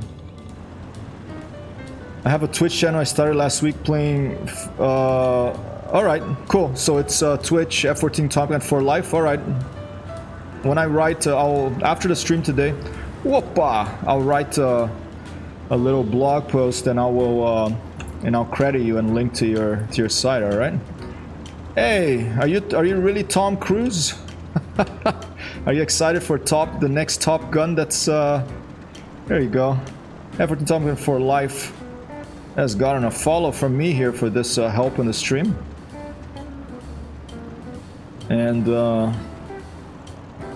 when I write this up, I'll make sure to credit you. All right, here we go. And thank you for the follow back. I appreciate it.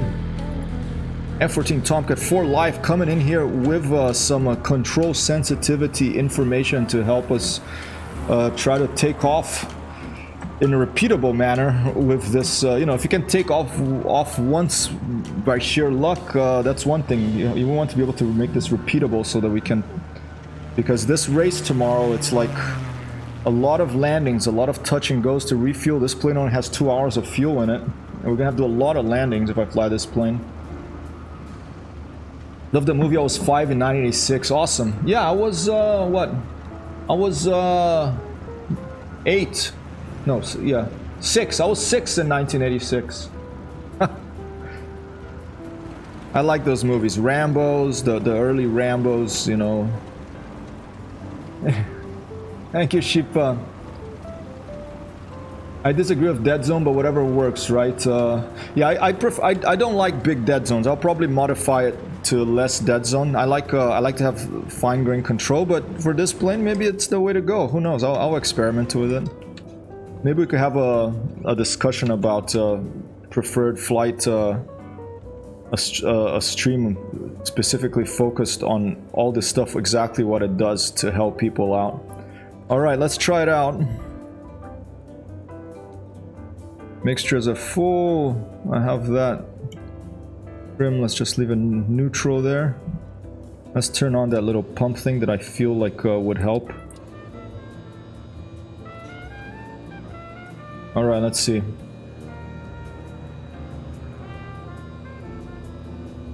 I want to read a pilot operating handbook of this thing. if someone has a link to one, I would love to see that. Because I want to see like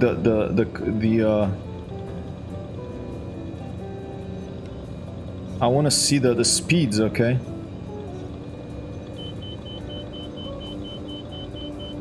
Okay, I'm doing better.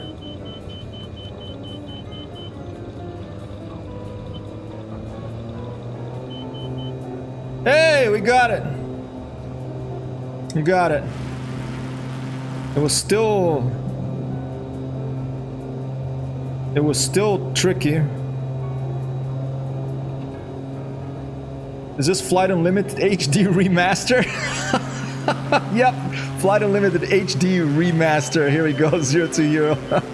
You know that game too? This was the star of that game, the Pit Special. We're just here in the Grand Canyon trying to take off reliably with this plane. Very difficult airplane to take off. Oh, and I'm going in. I don't know what's going on.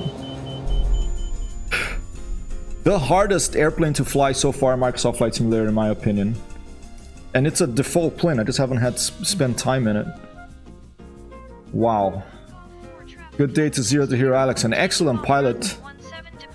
We practiced dogfighting in altitude Stirmovik at most afternoons this past week. And thanks for being here, Wild Craze. Thanks so much for that raid earlier.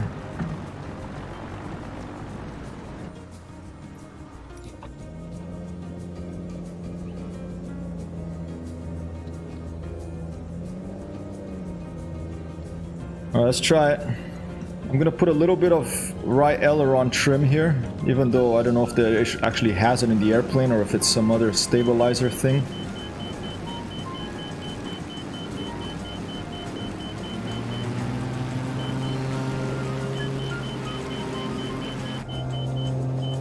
Wow. Wow. I don't know if I'm going to be able to do it at this plane. I don't know if I should race at this plane tomorrow, because it'll just be like a bunch of crashes. Alright, let's try quite a bit of nose down trim. Let's close the engine cowl flaps. Let's turn on the little boost pump. Oh, and we're already moving. We're already moving. This plane doesn't wait for you.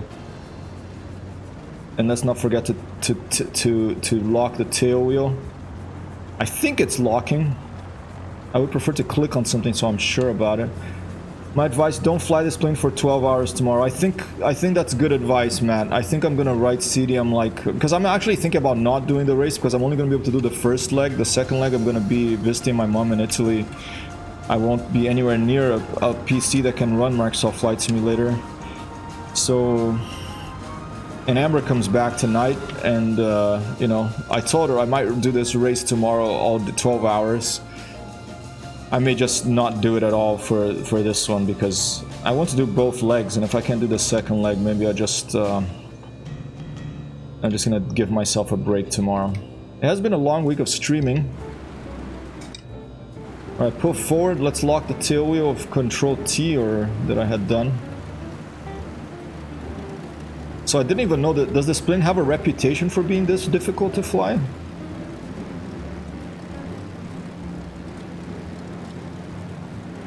Oh, there she goes. Such a... It's just like it's like less than a second to react on the torque.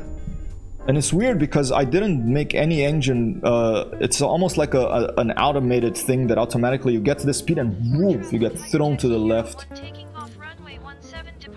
You need a type rating in real life for this particular airplane, right? Try some touch and goes, might help learn. Alright. The secret is to be gentle on the throttle, elevator, and rudder. Alright, let's try it again. And do you recommend doing it from the external view, internal view, or doesn't matter? I think the internal view is probably the way to do it, right? Alright, throttle, very gentle. It is more difficult since Sim Update 5, alright. External view, okay. The secret is to be gentle on throttle, elevator, and rudder. Let's try it. I'm being very gentle on the throttle. I'm at 50% throttle right now. I could turn on the outside. Oh.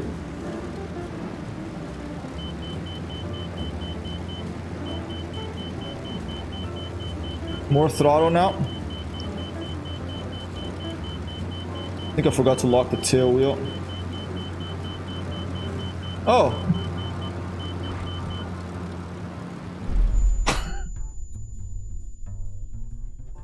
It is a manual prop pitch plane. I'm at 100% propeller pitch. Tomorrow there's this the third race in the series that organized by CDL.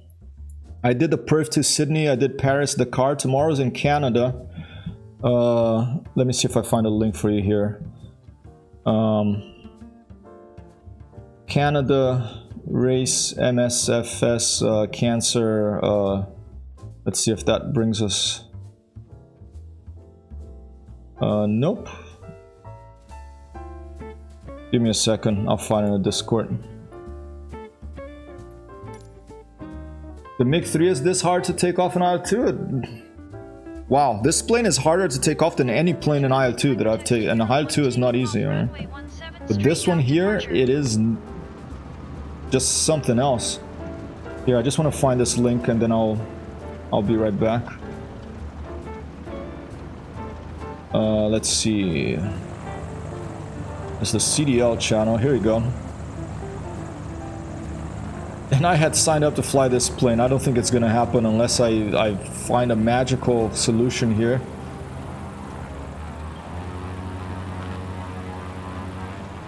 Here you go. This is it. Here's the information about the race.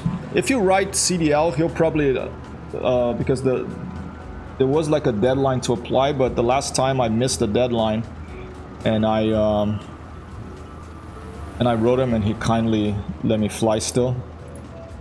If you're interested, it's like 12 hours. There's 2 legs, one 12-hour leg tomorrow in Canada, and the other leg on the 11th, I think, of September. By the way, okay, don't lift off. You're just stalling. This time, pick up speed first, and the plane lift itself off. Okay, but that means that stall horn will be going off. It does go. There's nothing I can do about the stall horn going off. It just goes off. All right. I hate the MiG 3 and IL-2. I'm gonna go try to MiG 3 this afternoon to see how it compares. By the way, I think down trim is hurting you. Trim pitch up slightly. All right, let's try that. Yeah, it's a lot of fun, those races. I learned a lot because, you know, you spend 12 hours, 18 hours in an airplane, you'll learn quite a bit, and that's where I met some really nice people in the stream. You see, the cowl flaps are open in the engine. I don't know if that means that I should close them for takeoff, because sometimes that causes more drag. What are the cowl flaps where are the cowl flaps in this thing anyways? Hold up. Whoa, there comes an extra. Maybe I should pick the extra instead.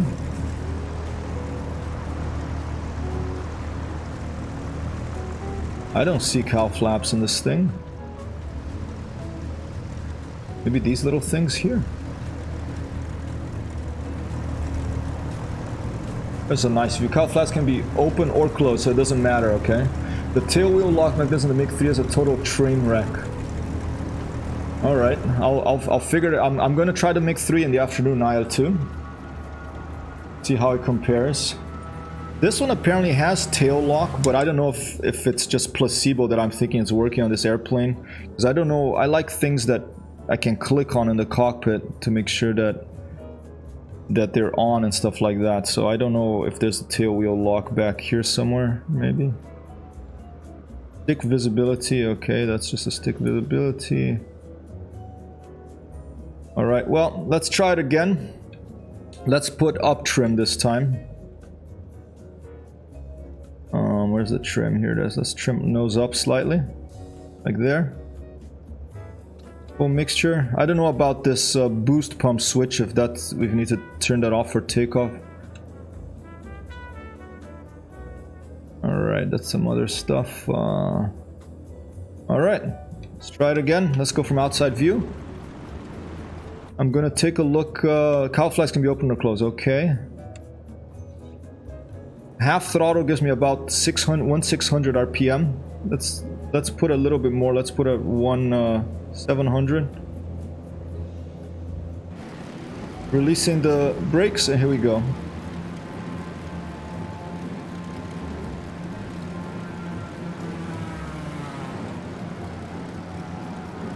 Focusing.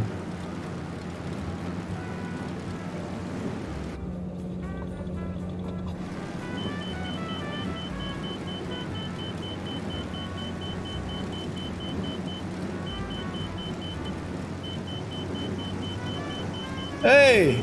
Oh! See, it goes on and then all of a sudden, boom. I'm about to celebrate, and then boom. More speed, less stall horn, okay. Nice central line control. Thank you, F14 Tomcat for life. We're gonna keep trying until we can make it repeatable somehow, although I can tell you, this is...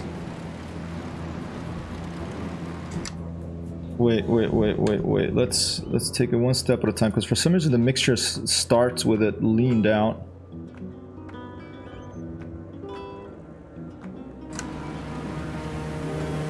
Alright. Here we go.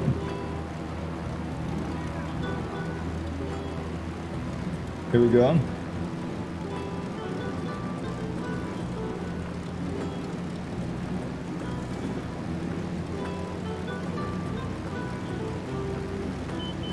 Oh, As soon as I look at chat, I stop paying attention, and look how much you have to pay attention to take this thing off.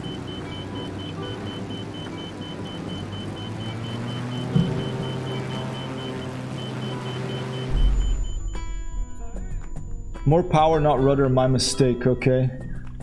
As soon as I apply the more power, it goes like... even a little bit. Neutral pitch trim and more rudder, but looking good, alright. Or more power, alright. Not that I have a clue, but maybe trim up elevator to have tail wheel lock work more until speed is higher. To keep the tail wheel pressed down. Let's try it. I mean, I'm just trying anything. I'm gonna look for a pilot operating handbook of this thing. I don't know if there's an actual tail wheel lock on this or not. I thought I saw that it seemed a bit more locked, but it may be just placebo, me thinking that I see something that's not really happening.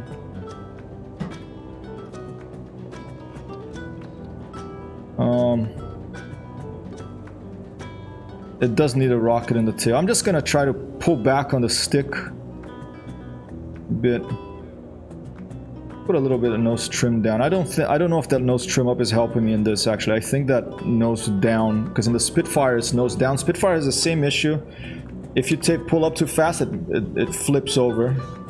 And the pilot operating handbook of the Spitfire it says you should put a few notches of trim nose down. So let's try that. You try to take off, you crash, try to stay on the runway the whole time, the aircraft will take off by itself. Alright, let's try it. I'm not going to try to take off, I'm just going to try to stay in the runway.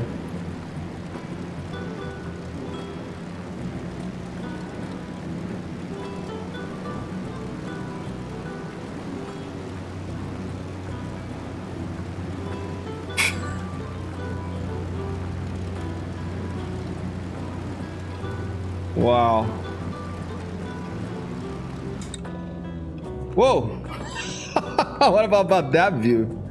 I must have pressed a button that my pilot is displayed now. That's so weird. Okay. That was a weird glitch there.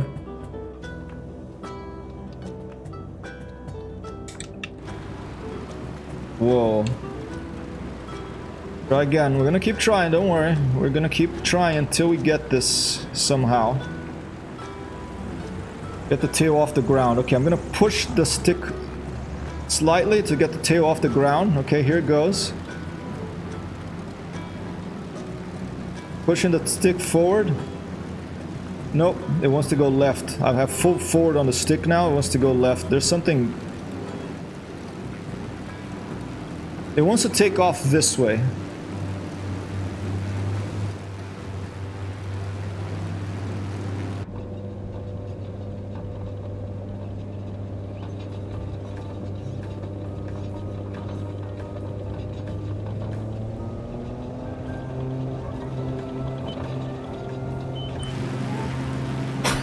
Here we go. We took off. It wants to take off with a tail, technically with a tailwind. Maybe we have a tailwind there. Maybe the wind is bugged out in this airport because I can take off to this direction much more. It wants to take it off that direction. Has it got a lockable tail wheel? I don't know, Mort, because I pressed the thing to lock, but then I move it and it unlocks, it seems. Maybe I try to lock it. I locked it in the beginning and I managed to take off, so I thought it was that, but now I don't know if it's placebo because I don't know if it's... I don't find anywhere to click to lock a tail wheel here in the airplane. I did the mapping and I tried that. But wow, what a tricky airplane. Tell the plane it has no choice.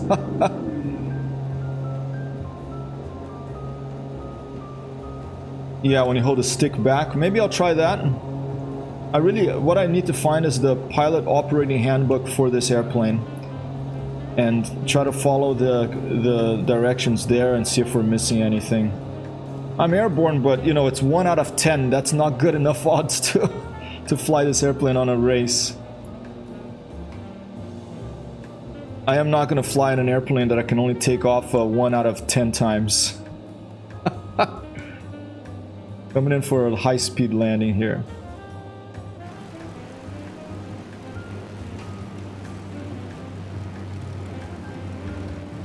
Well, it says now that that windsock says the wind is coming from this direction now. So power up with stick back to keep it straight, then release pressure. Let's try it. I tried that one already, but we'll try it again. Oh.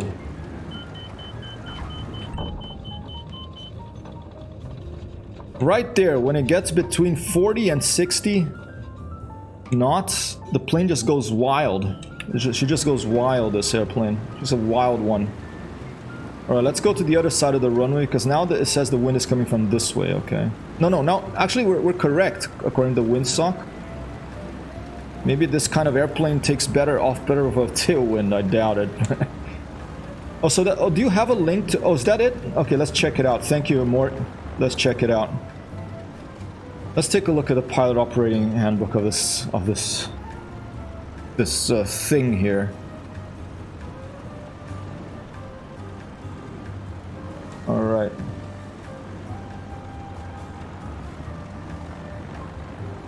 We'll leave it there. Have the link. I will just leave it like that. Let me move this down.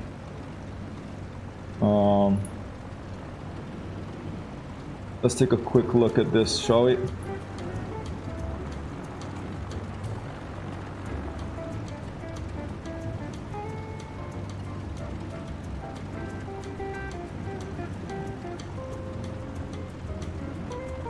Let me go to a view that not so.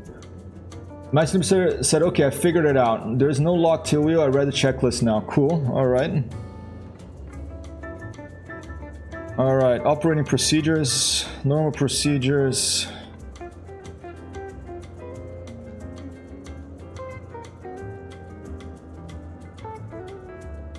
All right. Let's see. Takeoff. Not a. Oh, here you go. Normal procedures. Ground running. Head plane into the wind, of course. Okay. Takeoff. Here you go. Warm up. All right. Take a look at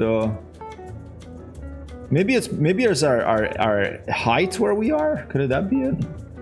My Familiarization says watch the prop RPM. If you open the throttle, it accelerates, and the point at which it yaws hard left is when the prop governor opens it out. Okay. And do you know how many RPMs it is? It's not like a military pilot note, it's not much description. Unless the checklist there is a different model extra. Okay, this one here is an S something, I forget.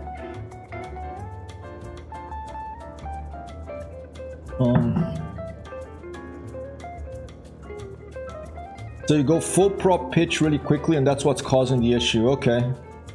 So basically you can't go past a certain RPM in the throttle for takeoff, you're saying. Do you know what RPM that is? And my simulator says this plane has changed since I last flew it before the last sim update. Okay.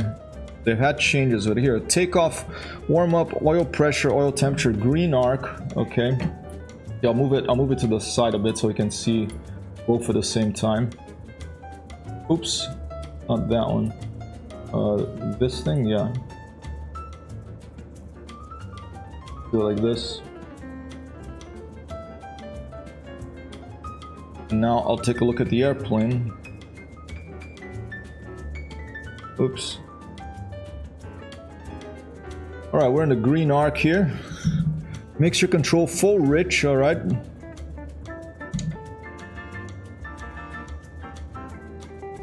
Full rich, alright. Pull for lean, so push for full rich, alright.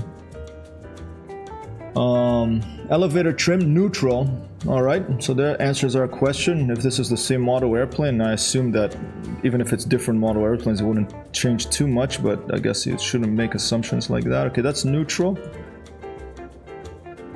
Flight controls free. Okay, set falls to 1700 RPM and move propeller governor control through full range and return to high RPM. Okay, 1700, the throttle. Hold the brakes here. That's where about where we were trying. 1700. Alright. Does sound prop related.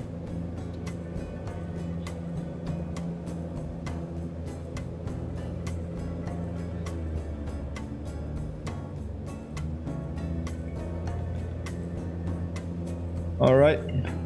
So prop all the way forward and throttle up until you hit 200 RPM. Okay, so prop all the way forward. Throttle up until you hit 200 RPM. That's the green. That's full throttle. It's not even at it's at 900. I'm at full throttle now. Full propeller. Yeah, I hear you, F14. It is a pain, as we can see. Have less flights in the extra than this. I'm impressed with Microsoft Flight Simulator to be so detailed, the real manual is applicable. Oh yeah, a lot of these planes, it is super detailed. I mean, it depends on the developer, you know, but let me see, did I miss anything else? 2000 RPM with pitch prop full forward. Okay, I'm at maximum throttle, which is giving me just under 2000 RPM. The prop pitch is full forward. Okay, let's just go. Let's just go on the grass here.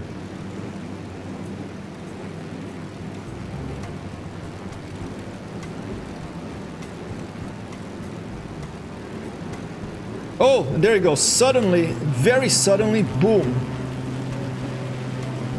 Very suddenly. Alright, we're off though. But you see how sudden that was? You know, not anywhere near where we were pointing.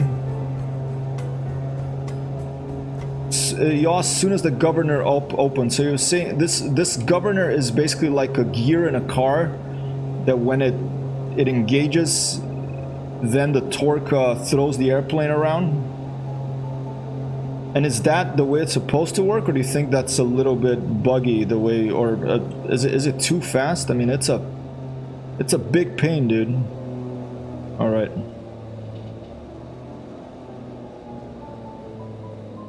Yeah, I think there's something up with this plane now. Maybe it was after this last sim update, but it's so difficult to get her in the air. I mean, the landings are easier.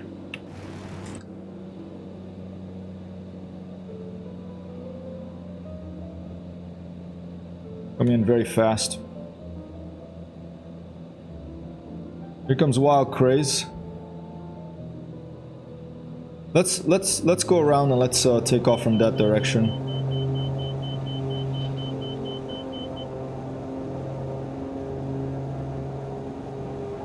What is the next speed? Oh, sorry, this thing is still in front. Let's check it out.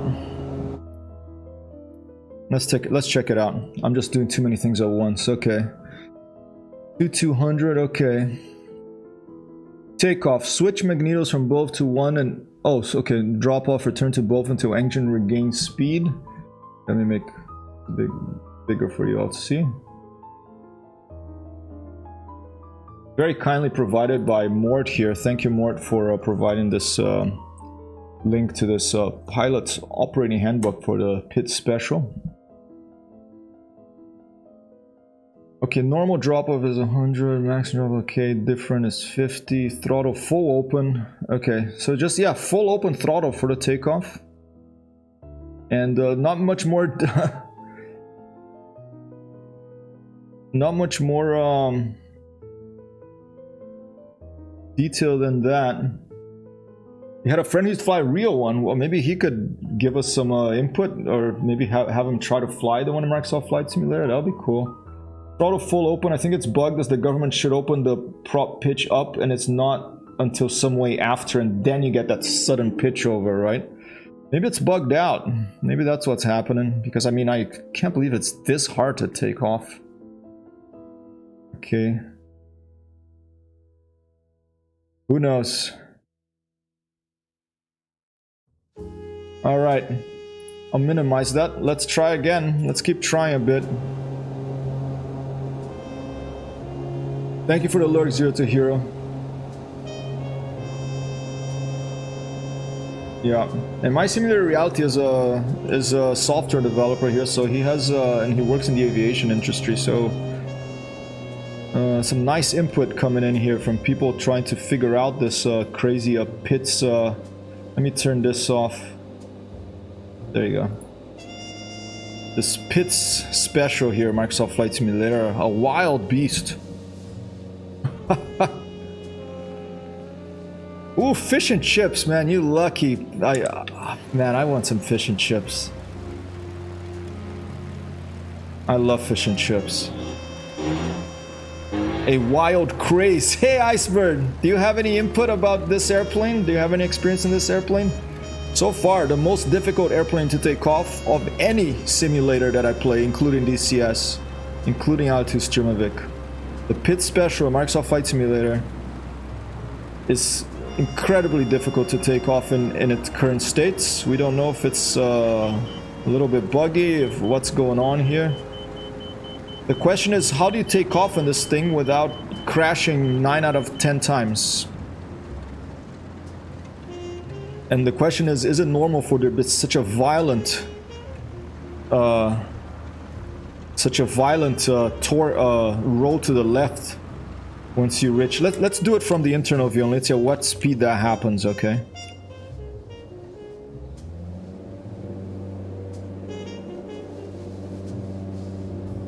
I'm in neutral. Same experience, try maybe buggy. Okay, yeah, it may be buggy this. There you go. I'm gonna try from inside view. Let's keep an eye on the airspeed here. Okay, there you go. It's right when it starts getting to 40. It's not even in F40 knots, and it just kicks in. I managed to take off, but it's not. You know, you're off the runway. You're just all over the place. I have to put pretty much almost full aileron and full right rudder, full right aileron, full right rudder. Prop RPM goes from 2,000 to 2,500 at point. That is that sudden change. What if I leave it? What if I leave it at less than? What if I leave it at 2,000? Will it have enough power to take off? Maybe with a longer takeoff run. Let's try that. Let's just try to keep it at 2,000. It's suddenly grabbing the air really hard. Yep. Let's leave it at 2. Let's try to take off with it at 2,000, even with a much longer, potentially much longer takeoff run.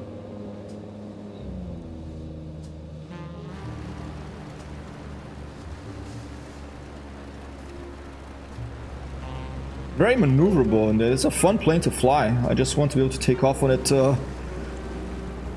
consistently.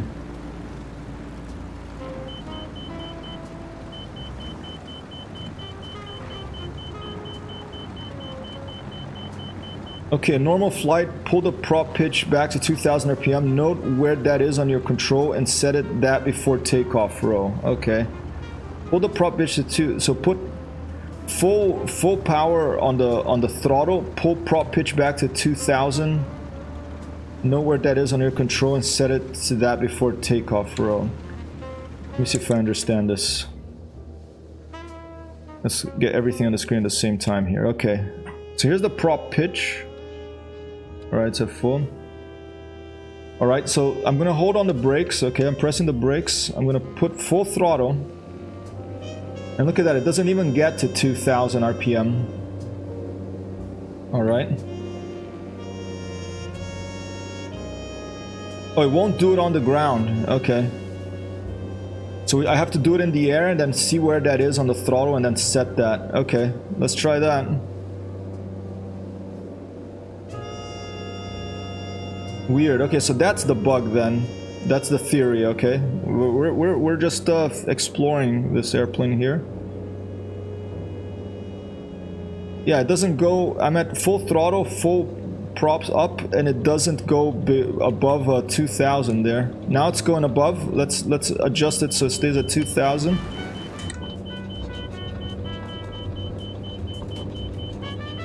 Okay, that helped. Oh, but now it went the other way. And leave the pitch alone on takeoff. Alright. I'm gonna try to take off and I'm gonna follow what my simulator reality's theory is here. When we're off the ground, I'm gonna look at, if we manage to take off, I'm gonna look at Let's try the outside view again. I'll just focus here, okay, from the outside view. Oh, and shit.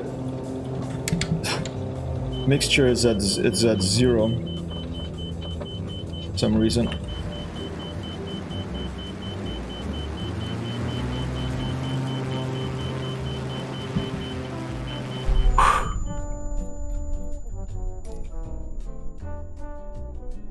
Sharpie time. Time to cook. Thank you, Shipa. Thank you for the wishes of good luck.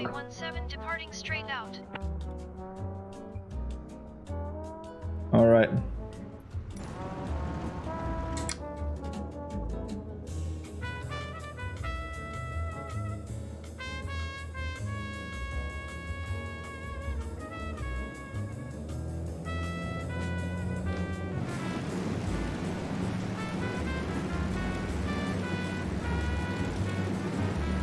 Oh!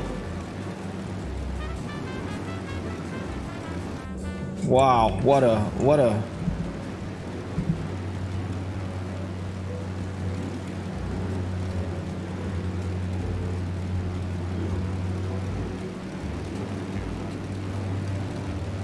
Okay, let's let the airspeed increase. You know what? Let me do this real quick. Let's go to where do you turn on the outside view for the miscellaneous, maybe? Data, traffic, camera.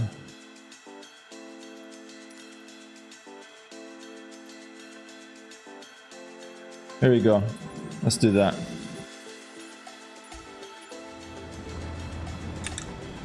There you go. That may help us.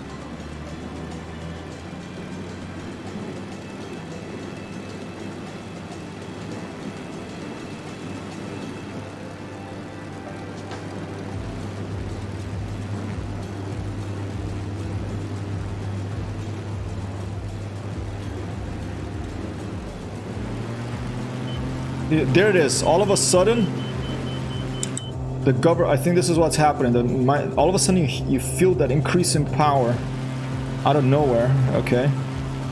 All right. Now let's move back to, here we go, to 2,000 RPM on the engine.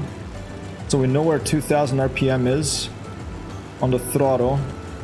And in my case of the Gladiator neck stick here, 2,000 RPM.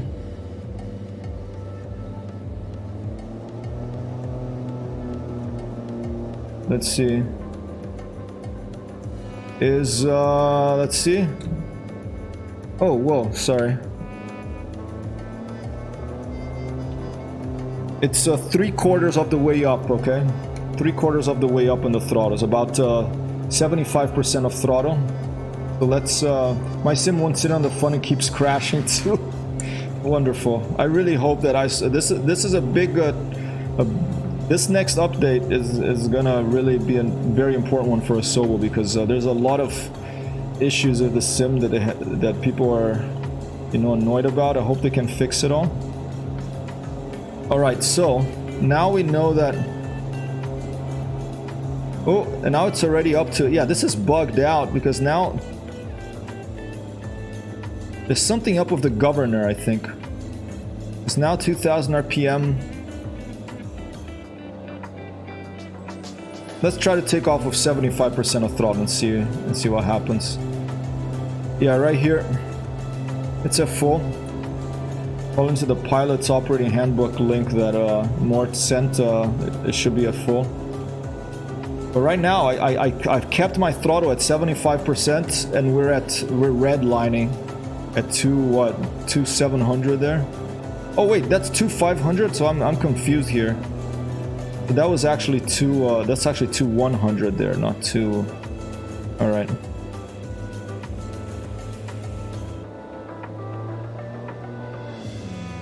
Let's try 75%.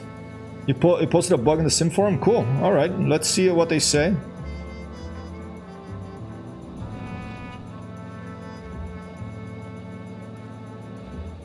I mean, for comparison, we can try to take off of the Extra, another plane that's super powerful, another aerobatic plane, and you can see what happens.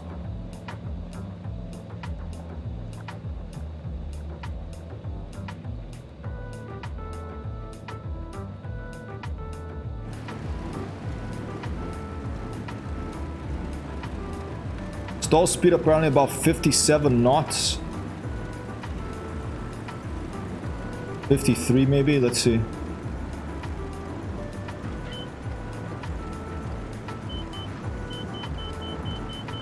I have my prop on 40% for 2000 RPM and near level flight.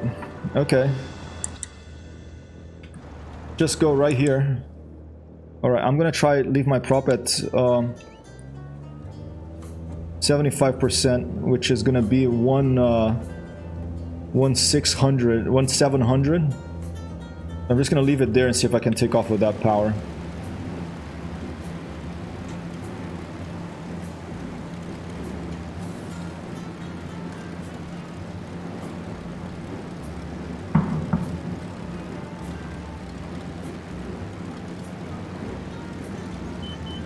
Oh, there it goes, all of a sudden.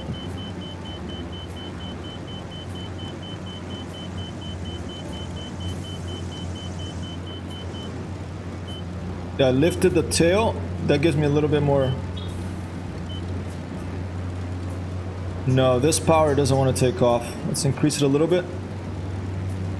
Full power now. And we're up. Alright. Lifting the tail did help. It's very tricky though. Maybe I have to adjust my my curves for the elevator as well. Yeah, I don't think it's normal, right? It's a bit weird, this plane. It's like going all over the place at that moment where it's moving from rolling on the ground to being flying. Maybe have something to do with our altitude, maybe? What's the altitude of this? We're at what, 3,000 feet above?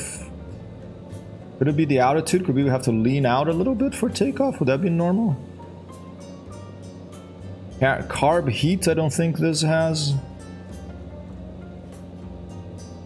Let's try to lift the tail.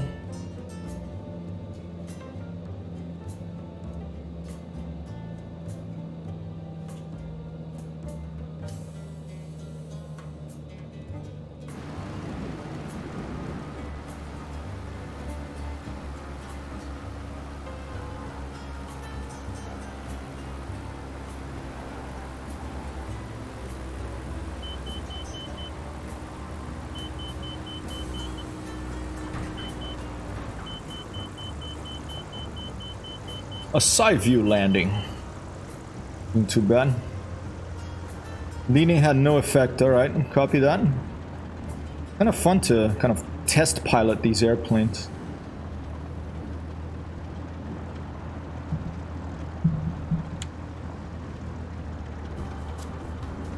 See, I think my tail wheel is locked now because it's not moving as much. Oh no, there you go. There it does move. It gets cantilevered. Alright, let's try to lift the tail.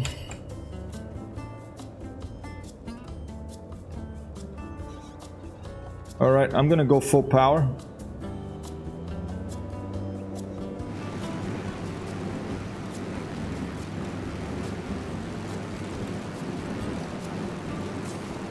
Oh, there it goes. It's at about... I just have to watch that engine RPM there when the governor kicks in. Let's try to find out if we can see when it happens. There's somewhat of an extra.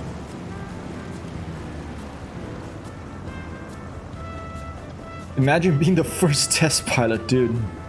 Those people were courageous, you know.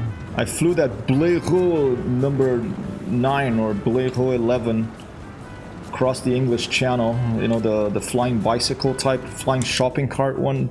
People, that was... That plane gives you an appreciation for the courage those people had. Alright, I'm gonna leave it here and let's take a look at what...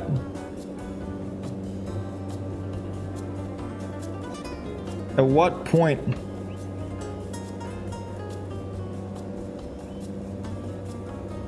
If we can find out, does it go crazy? It's approaching 40 knots there, then it starts going nuts, then it goes left. Then it kicks in the governor, then I'm gonna reduce power a bit. Oh. Let's keep trying from the outside view. Wow. Jesus, already 12:30? Okay, it's almost. We've been here for a while now. Alright. Oh, wait a minute. Let's... It starts for some reason of the mixture leaned out. There you go. Okay, full power. You can see in the engine on the bottom left there next to the airspeed, it's at 2,000. When we get close to 40 knots, it's all of a sudden going to kick forward. Then I'm going to put back on the throttle. I'm going to pull back on the throttle. That seems like a bug there that it goes. And then let's put the tail up and increase power. And then, okay, so that's the way to do it, I think. There you go. Oh, but no, but it's dropping that. Still wants to go left of limit RPM, but it was less abrupt, yep. If you fly a shopping cart, that distance, you are either courageous or you really want to get some tea.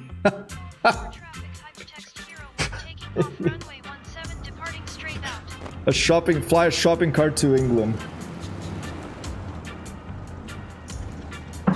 Sorry, I forgot to pause track while I was drinking my...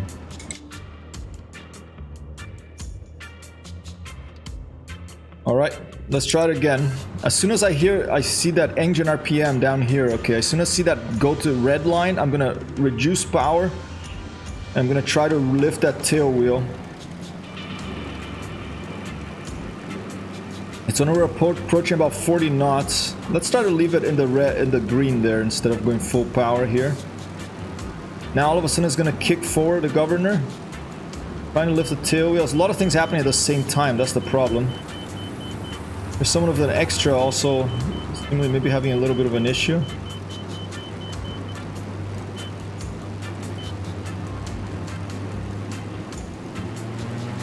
Oh, okay, let's give it full power. Alright. That was better. What a pain though. What a pain to take off this thing.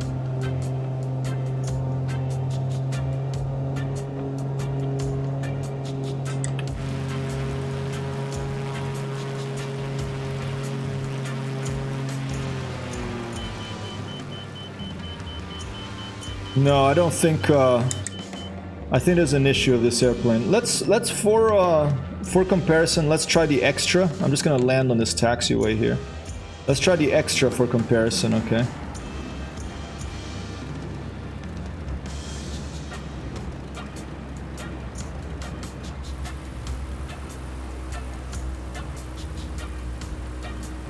Landing is easier in this airplane than taking off.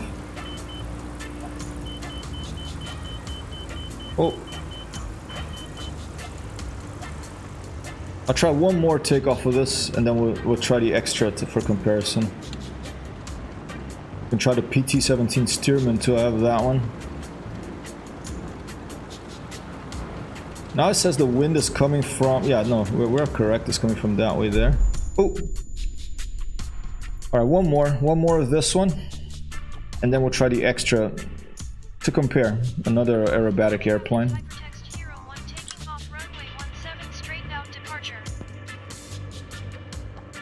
All right, for this one, I'm gonna try nose down quite a bit.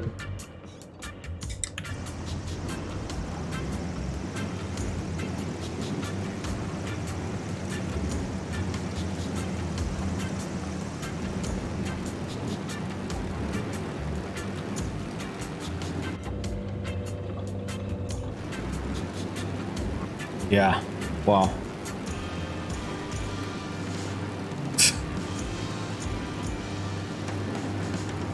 Wow. No, there's something going on with this airplane. It's just like all over the place. The Spitfire, the pilot operating handbook, it recommends nose down trim to avoid a post-stall, rotational stall. Because if you take off and you're pitching up too much, you stall. But right now, I don't know if I did something wrong. I'm not even getting enough power to...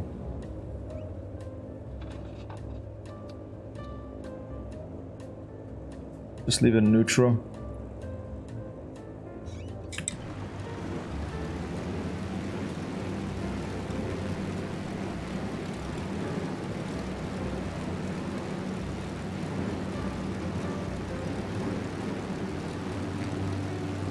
Yeah.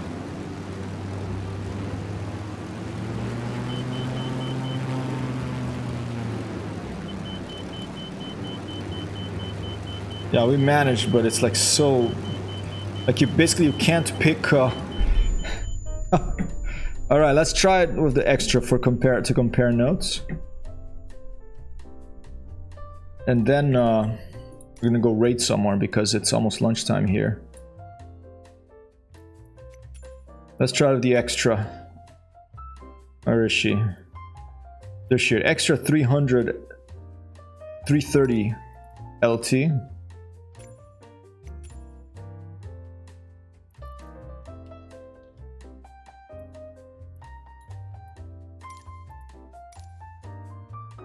Confirm this bug. Oh, alright, so there you go. Thank you so much, my simulated reality. An applause here. Okay, someone is saying that there's a tech alpha insider in that link who's saying it is a serious bug, but the sudden yaw is due to the tail wheel losing contact with the runway. If you maintain a bit of aft stick, you can avoid this problem. Interesting.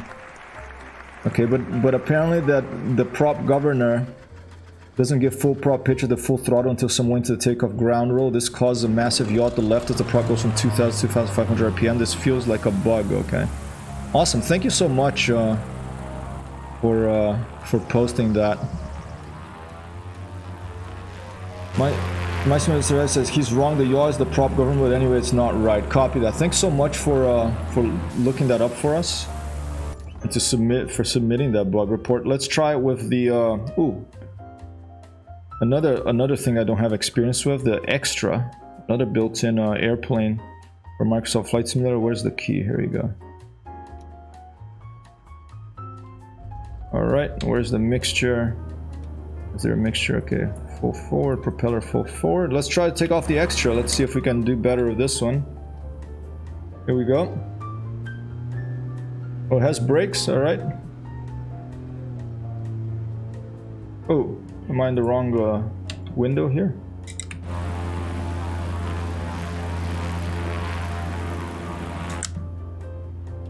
Where are the brakes in this thing? Take a look at the checklist.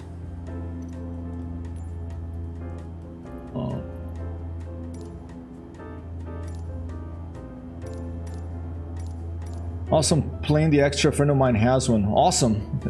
In IRL, in real life. Cool.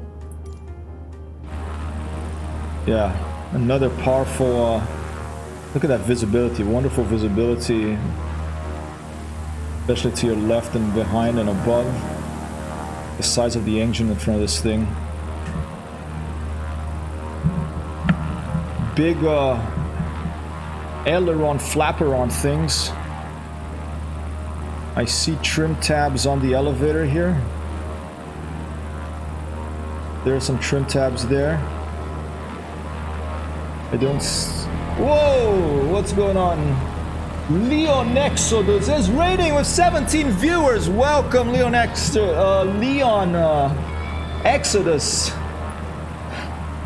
Thank you so much for the raid.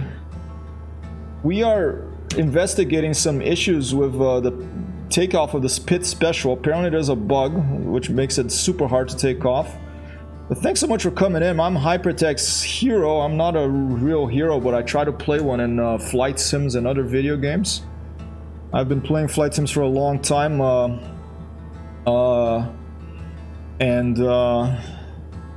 I like Flight Simulator, Microsoft Flight Simulator a lot because it has one of my favorite planes, which is I used to fly in when I was a kid, called a BN2 Islander. You can read about it in the blog post over here. Thank you so much for dropping in, and thanks for the raid. Antonio Badass, hello, how are you doing? Alright, so to compare and contrast what we're doing here, someone just posted, my simulated reality here posted this message in the forums, and apparently there is a bug of the pit special that the RPM all of a sudden kicks in the prop governor, and that's why we're having one of the reasons we're having some big problems taking off with it. The main reason is between my headphones here, because I'm not a great pilot or anything. I am quite experienced with World War II flight simulators, but the Pit Special in this game is more difficult to take off currently than any of those planes in DCS or IL-2 from what I can see. So we're just getting in on the extra here. We're going to try to take off with the extra to see if it's a bit easier. I'm trying to find out where the brakes are. Parking brake. There you go. Let's go. Thanks so much for coming into this raid. I mean, I don't know much about Flight Sim, but I know it's a great one. I hope you're having a great stream. I am indeed. I'm gonna come and visit your place. See, look how simple that was. It just took itself off. I didn't even have to be looking so closely. That was much easier than the Pit Special. We're gonna go back to the Pit Special momentarily, but it definitely seems like a bug. And there's Wild Craze's a livery for the BN2 Islander, which I have installed here, so we're gonna be seeing it around. But yeah, thanks so much. I will be coming out and checking out your stream. I always do that whenever I get raided. Whoever is visiting, whoever says hi, I always make sure to go and visit and give you a follow and see who else is coming in here. Always a pleasure to have people raiding. So thanks so much for dropping by. Sewer Bat, All Cranky Pilot says Hypertext Hero is one of the most chillest and nicest flights in this. Oh man, that's so nice of you to say. I do try to keep it chill here. And hey, the community and the chatters are part of that. Okay, I try to make sure that it's a welcoming place to everyone, and I've learned so much from all of you. Meeting in game, I met Icebird in game here, Microsoft Flight Simulator. I met one of my moderators, Sheepa, and in game in Elite Dangerous. So, oh, look at the wheel. There's suspension on that wheel, I think. Well. I'm landing in a weird way here to try to see do you see the suspension on the wheel? There's a bit of suspension on those wheels there. But yeah, I love these games that you can play together, and so I've met a lot of these people in the simulators here. And let me turn this music down a little bit. And it's just a wonderful experience for me to get to know Twitch and meet so many nice people through video games, which I've been playing since the late 70s. Atari 2600 was my first system. And okay, let's check it out. Sewer Bat said, let's fly. It looks like it's favoring... Let's fly. It looks like it's favoring the right, like it's pulling to the right, probably. These single... I don't know if that's what you mean, but these single-engine airplanes... These propeller airplanes, especially these that are designed for aerobatics and stuff like that, they're very light airframes, but they're having really powerful engines in front. You can see how large the front is of this airplane. A big, powerful engine, lots of horsepower there. So that's part of the thing. And so when the propeller is spinning one direction, the plane wants to spin on the other direction because of Newton's laws of motion and all that stuff. But let's go back to the pits one more time, okay? And let's try one more time. And if we manage to take off, let's go to the Grand Canyon, because that's what I wanted to do before this tremendous confusion about taking off in the Pit Special. We're finding out that there is buggy. According to some tech alpha insiders, there is a bug that with this airplane that when you we're currently at, hey Elias, how are you? Let me, 1 second. We're currently at 1 Gulf 4 here by the Grand Canyon. Happy Friday, man. And in case you know sewer rat before, but I needed to dish the numbers on the old name, just letting you know, copy that. Sewer rat, yeah, I think I remember sewer rats written of the, you know, the hacker style coming in here to the stream. Are you two related, or are you thank you for the follows, Scoop Gaming 1, Scoob Gaming 1, Scooby Dooba, Scuba Dabba Dabba Abba Dabba Dabba, Scooby Doo, or what was the Flintstones? There's a Flintstones landing gear bug in Microsoft Flight Simulator still. When you're playing multiplayer, you see people's legs hanging out the bottom of the plane, and you know, it's kind of funny, like a Flintstones airplane, that you have a little airplane and you have, like, instead of landing gear, you have legs. So like the Flintstones, you would land with your legs instead of... you got some pretty strong legs, even stronger than icebergs maybe, but... Emoji-gasm! Hey, hang loose, man. I'm doing good. I'm doing good. It's Friday. I'm flying flight simulators. I'm playing video games. I'm happy. Scoop Gaming says, I've been playing this game the last couple of days. It's been so cool. Are you playing on Xbox? Are you coming on the Xbox? It is a lovely game because you can fly airplanes and you can fly anywhere in the world, which is amazing, right? Alright, so this is the current problem child here we have, this airplane. We can take off with it, but it's way more difficult than I think it should be. Although apparently, as F-14 Tomcat for Life said earlier, you need a specific rating. That basically means, like, if this was a car, you would need a special driving license, just not a regular driving license to fly this thing. Probably because of the incredibly powerful engine out front. Not sure what engine this is, but it's a big thing here in the stubby little airplane, so it's you know, it's a high performance machine, but there is apparently a bug that when I'm holding down on the brakes and I put full power, it doesn't go past 2000 RPM, and once you reach a certain airspeed, it's around close to 40 knots, around there. All of a sudden, the governor kicks in, the propeller governor, like the prop pitch thing, which is basically like as if like you have a car and you have it in neutral, and then all of a sudden it kicks in, and then the car lurches forward. It's the same sort of thing that's happening, and the plane is lurching left because the prop is turning one way, the plane wants to go another way, and I think it's buggy that it's not like the gear is not basically being modeled from the beginning, from standstill. It's only being modeled that the movement. Let's try to put full back pressure until we get a little bit more speed. Now get ready. Here comes that movement that we're talking about. Oh, that was better. It jumped to the sky, but we're gonna crash because of this weird thing that was going on. Okay. Let's see what else is going on. Not on Xbox, I had to download it on my PC. Cool. Yeah, I'm playing on PC too. And the dude on the forum said to keep back pressure on the stick. I just tried and that helped, but then when it took off, woof, still there, that sudden... But let's try it. We are going to try to take off and fly to the Grand Canyon, to Bright Angel Campground, down to the river. Earlier we lift off briefly and flips upside down. Now we lift off and go a little higher and flips upside down, okay? Yes, for tail draggers. Yeah, we keep the back pressure to keep that tail wheel down. Apparently you can lock tail with this thing. I don't know where to click on it in the airplane itself to lock it. I can't find a tail wheel lock here, so I don't know if it's actually the real Pit Special. There is a key for it. Alright, but before we go, let's put the mixture to full. Alright, let's try it again.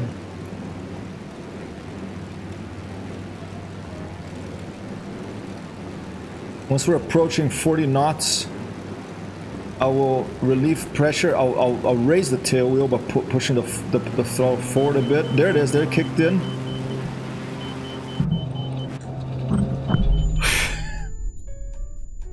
The Democratic voters indicates consensus of being a bug. It is, I think it is a bug, okay? We still managed to take off even if it is a bug, but it looks like it's the pits is bugged for takeoff, alright? We have managed to take off despite the bug. We'll try again.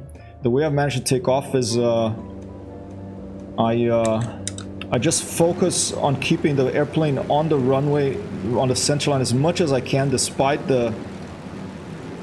I'm about 75% power now. Now I'm getting the almost full right rudder to keep it on the gear, on the landing runway. All right. And we're up. Okay, so we can do it, but it's super finicky. So now we're up.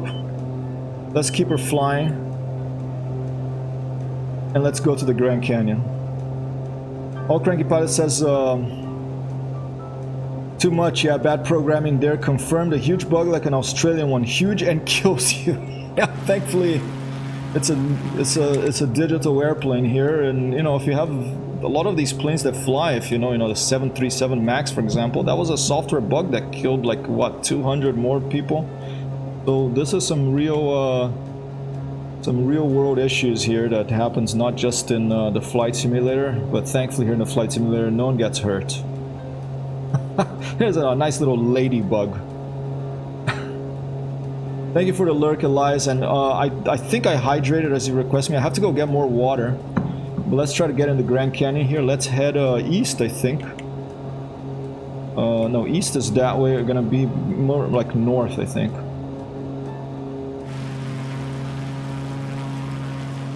Very maneuverable airplane, you can see. A crazy airplane to fly. That's why I have this target here so you can see if you're doing aerobatic competitions, you can line yourself up to the horizon. Okay. Oh, that was sad stuff. Yeah, man, that was, you know, yeah, very tragic. And I know people who knew people who died in that flight because they work for the UN. All right, let's go north. While the plane is flying, I'm gonna go get some water. I'll be right back. And thanks again for that wonderful raid, Leon Exodus, and thanks again for the follow, Scoop Gaming 1. Hopefully everyone is looking forward to the weekend. You're gonna have a good weekend. I'll be right back. The puke special. Be right back, just gonna get some water.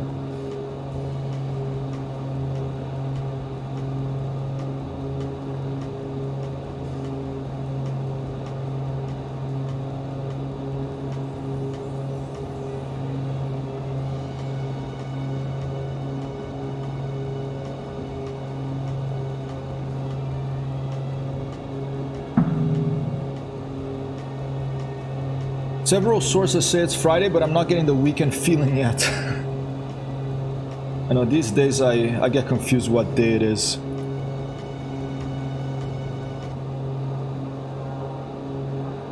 Alright. We're approaching a cliff. Better take controls of the airplanes.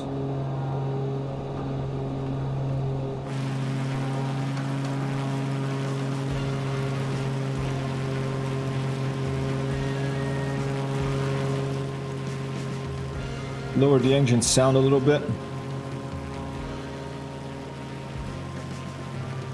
If stores closed, Sunday, else Monday.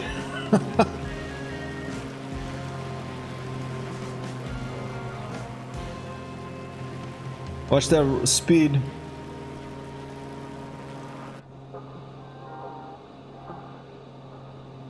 Yeah, I hope they fix this up.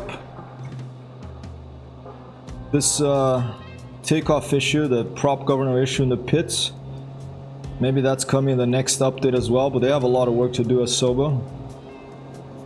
I know the feeling 3 AM Mondays feels like Saturday at 6 AM. What sad year this is. Man. It's been a really tough year and a half for so many people, and I find like older people in particular, you know, like my mom has really, you know, with the fear and that gets generated and all the closures and stuff, it's been really hard. I think I'm heading the right direction towards where the campground I stayed years ago in the Grand Canyon was here. I think this is the Colorado River.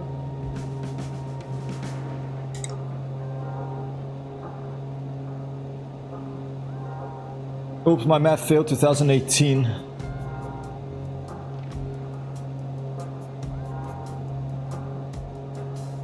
"30 months of madness now for me." Copper Hat coming in behind us.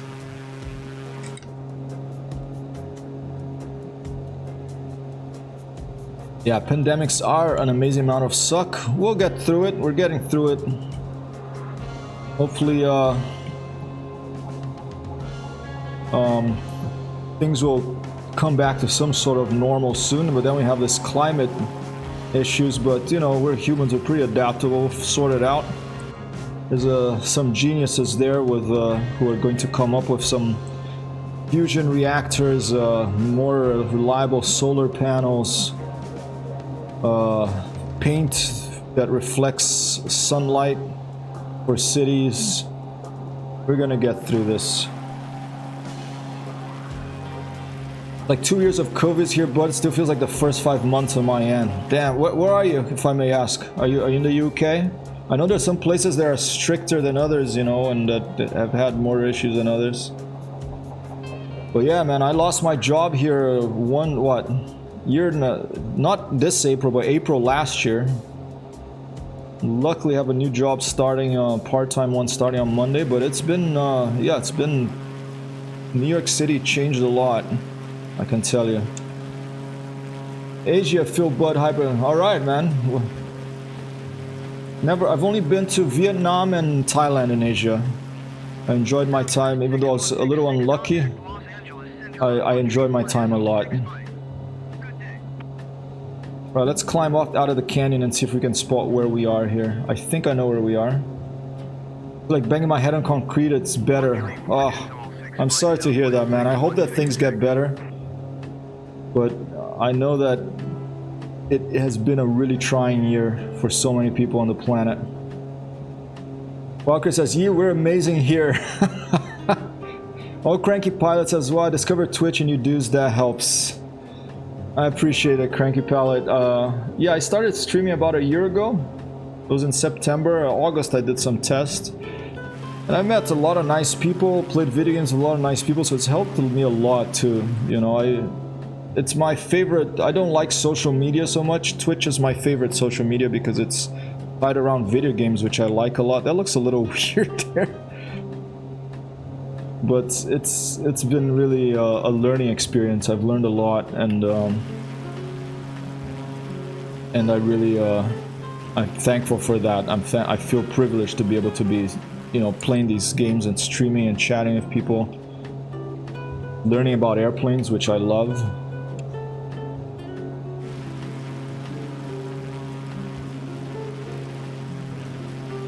That left side bucket looks like toilet to me. What bucket? On the airplane? Or are you talking about something else?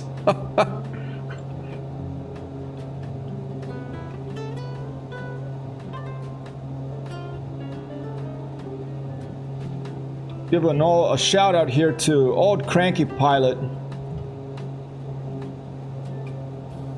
Am I spelling that right? Let's see if that worked. Alright, also a Microsoft Flight Simulator fan.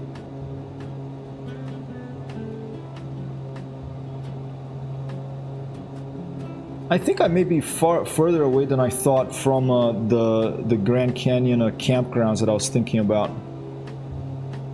But we're gonna keep flying this vector here, more or less east. Northeast.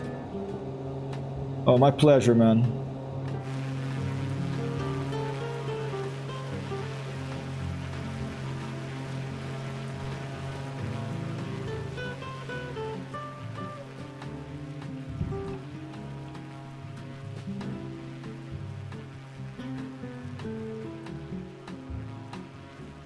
The Grand Canyon, really a beautiful place to visit. I'm not sure what part of the Grand Canyon we're in right now. Let's take a look if we can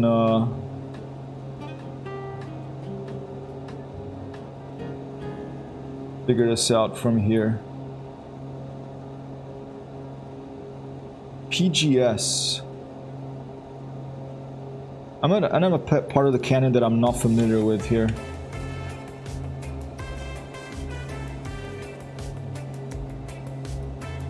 I was trying to type in area. We need to fix our fingers. Oh, it was the mountain of a host spot? Yeah. There's a lot of weird graphical anomalies in Microsoft Flight Simulator. You know, but it does, for something that lets you fly all over the world, you know, I can forgive some issues here and there. They have a saying in software that it's better to ship, the main thing is to ship software, to get it done and put it out in the world, even if it has bugs, and then you fix it as you go along. Because if you wait till it be perfect, then you're never gonna get it done. And I think that's a good advice for life in general. The main thing is start. Don't worry about being perfect. Don't worry about where you just start when you want to try to do something. Let's go and form up on Copperhead of this. What is that? GBR3. I'm not sure what plane that is. Imagine North Korea on this game. I don't know. We could check it out. Do you want to go for a flight in North Korea? See what it looks like? I mean, it's based on satellite imagery. So whatever satellite imagery you have from North Korea should be in game. And then there's this AI that places buildings, 3D buildings, where the satellite imagery shows you know, something that looks like a building. I don't know. I think I would be surprised if Google Maps doesn't have them, but we can go check it out. Let's see. Copper hat hash 3634. I'm gonna try to form up with this other pilot here.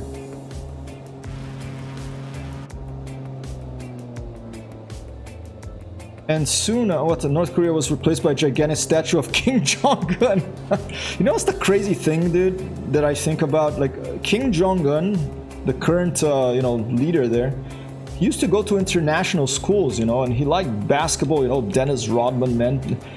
And, you know, you'd think that someone who went to an international school, met people from all over the world and stuff, would be a little more chilled out and, you know, try to, you know, change things for the better, but, you know... Nope. Another crazy guy, turns out. Change takes time. Change will come to North Korea eventually, but it does take time. Copperhead in a pretty fast airplane here, having trouble catching up. Yeah, he's a human being. There you go. He has his issues.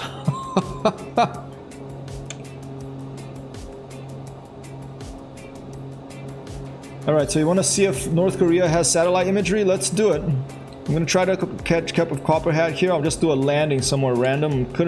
I think I'm in a total different place than I thought I would be in the Grand Canyon here. But let's go take a look at North Korea. Why not? We'll do one flight in North Korea. I'll start from the air. I won't start from the ground in this airplane. Let's pick a spot in North Korea and let's go for a flight, okay? First the landing. I'm going to land on top of that hill. And there he is, Copper Hat. I'm not sure what plane that is. Don't start from ground, be arrested before takeoff, yeah.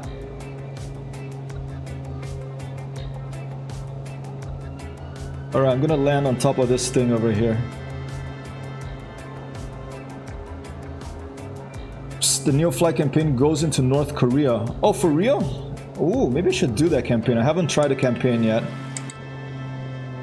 That sounds interesting. Alright. I don't know if this was a good choice of a landing spot because look, there's too many trees.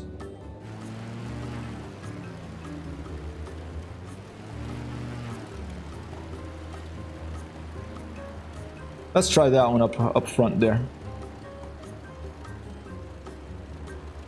Yes, everything worth looking at is the capital. Interesting story. I think it was Neil Armstrong, the first, you know, person to set foot on the moon. He was a fighter pilot, and oh, and there you go. I'm losing it. That's gonna be my landing.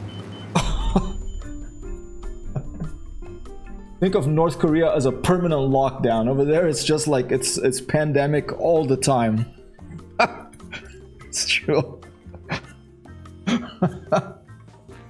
Alright, let's go check out North Korea as my final flight before break for lunch here. We'll zoom out. Icebird is out there.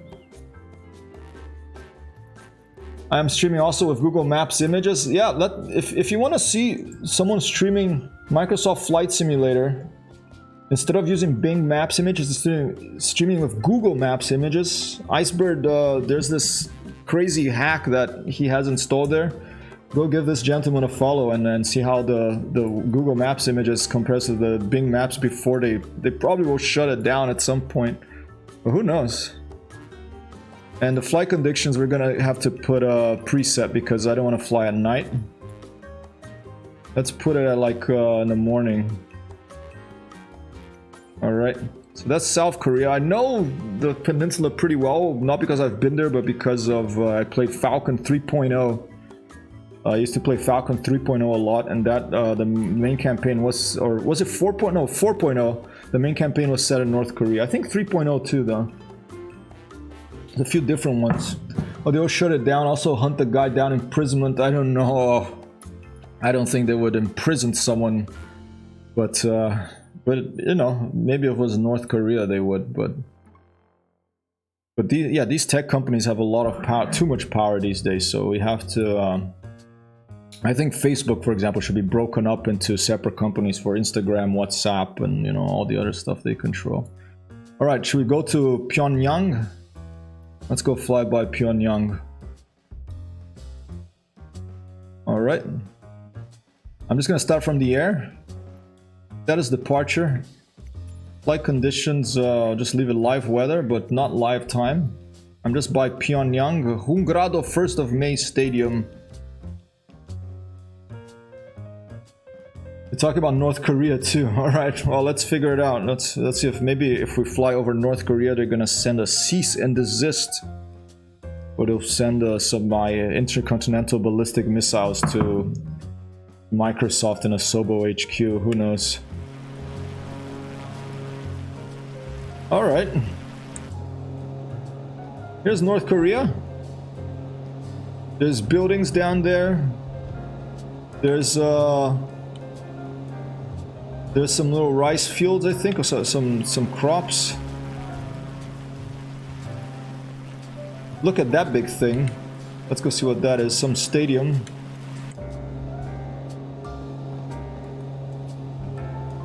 Hey, it's not black. I don't know what you're talking about, Sewer Bat.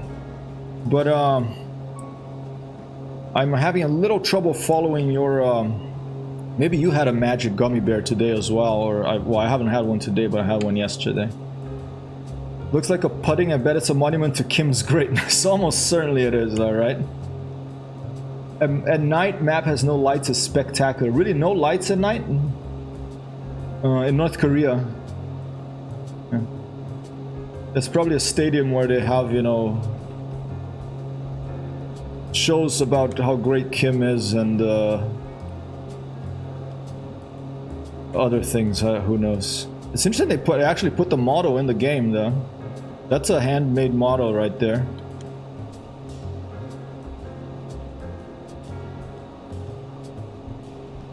And there we are. It's a soccer stadium. Maybe someday other teams in the world will play here when there's a change in the country, but it's gonna take a while, I think.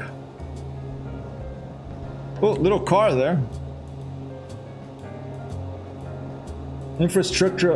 When I checked Google back in the day, it was North Korea was really back in the day. Let's check it right now. Maps. Go Google. Let's check it out. I'll put the window capture here. Let's zoom out. Let's go to satellite view.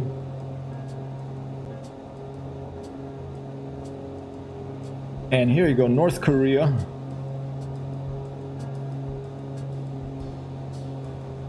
Where is Pyongyang? There you go. Oh, it's fine. You can see stuff. I mean, it's not as high resolution as normal. But they have infrastructure there. I just know that, you know, there's terrible like famine and, you know, very... Oh, airplane's going a little lower.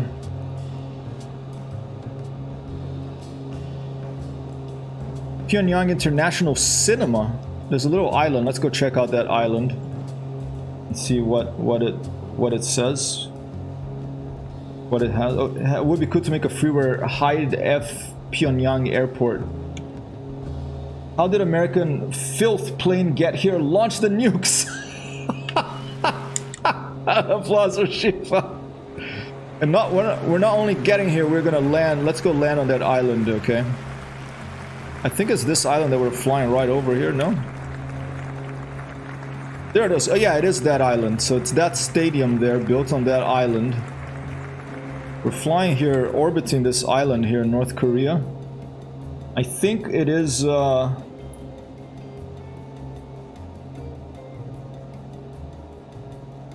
I think it is...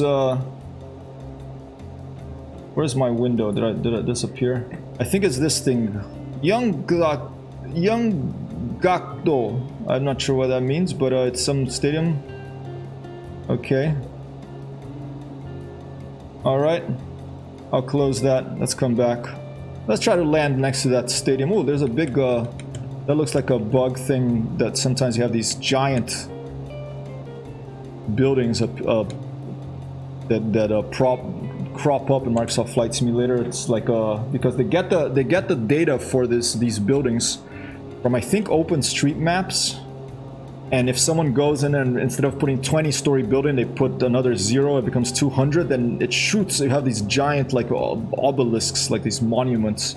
You know, it's a funny bug to run into. There was one in, I think, Melbourne in Australia for a while. There's one in São Paulo, Brazil. I think it's still there. But this looks like another one. I don't think we'd have a high-rise like this here. You know.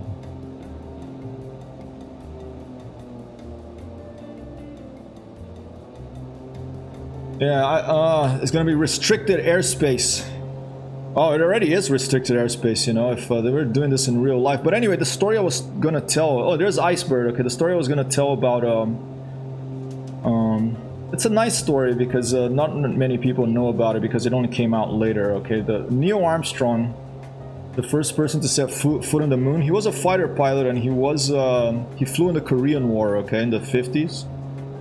And there's a story that he was flying a reconnaissance fighter or something low. I don't know if it was an F-86 or what jet he was flying in North Korea, and he comes over a hill, and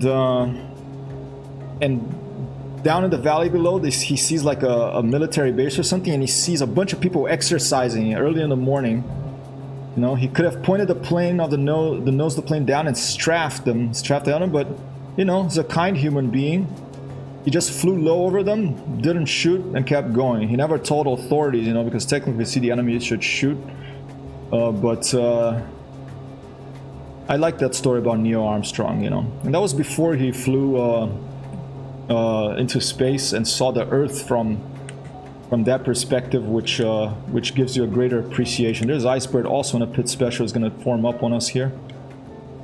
But a nice story about Neil Armstrong. I read about it in this book called Voices from the Moon, which is interviews of all the living, at the time, the living astronauts that landed, that set foot in the moon. It has wonderful photographs as well. Hypertext Hero, thanks for this flight. I'm really enjoying the city, trees. I mean, look at it. Oh, my pleasure, Sewer Bat. Thanks for being here, man. Thanks for dropping in. As long as I can still practice circuits on Area 51. Neil, such a missed opportunity, no matter the nation. Was that back in the MASH days? GT aircraft. And your cousin Throckmorton says, did you know that Buzz Aldrin was the first man to poo on the moon? I did not know that. That's interesting too. You know, that we are human beings, we have to go to the bathroom, so stand by. We got a call here. It's my mom, so let me turn off audio for 1 second here. I'll be right back. Test. Opa! Oi, Sam. Posso te ligar daqui a pouco? Oi, tudo bem? O que tu tá fazendo? Tô streaming, tá tudo bem aí? Eu acho que uma trabalha. Tá, eu tô no meio do stream. Me dá o meu telefone pra ela. Dá o meu telefone. What's her name? Então, quando tu termina, me chama. Tá, daqui a 10 minutos eu te chamo. Tá, beijo. Tu chama, né? Tá, eu chamo. Um beijo. Tchau. Daqui a pouco eu te ligo. Tá, daqui a 10 minutos eu te ligo. Chama de escritório. Alright, let's get back here. Where are we? Alright, apologies for that. Let's land by the stadium, okay? I have to talk to my mom. Your mic is still on. You muted the game audio. I'm sorry. Alright, I was talking to my mom. I'm sorry about that. I was speaking Portuguese. Did you... Okay, yep. Yeah, and thank you, your cousin Throckmorton. You know, as you can see, I'm a total amateur at this. A little bit less of an amateur than a year ago, but still an amateur. I'm gonna click wrong buttons, things are gonna explode, we're gonna land where we're supposed to in enemy airfield instead of strafing them and stuff like that. But right now we're gonna go for a landing. Even mood needs fertilizer. Yep, we need fertilizer there if we want to terraform it eventually. Okay, we're gonna try to land by the stadium here. And during the landing, right after the landing, I'm gonna run the outro. I'm gonna take a lunch break, but before that, we're gonna go raid someone else. If you have any ideas, I think we're gonna raid Icebird if he's streaming. If he doesn't want to be raided, we might want to raid someone else. But we're gonna try to land towards this parking lot of this thing here. We don't know if it's gonna work.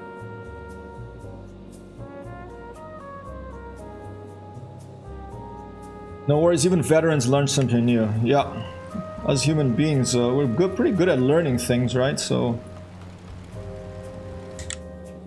gotta keep learning to stay young. Experienced amateur. It's okay, now we can decipher his mom telling him to get out of North Korea. Yeah, what are you doing in North Korea? I've looked at your stream, you're in North Korea. Get the heck out of there.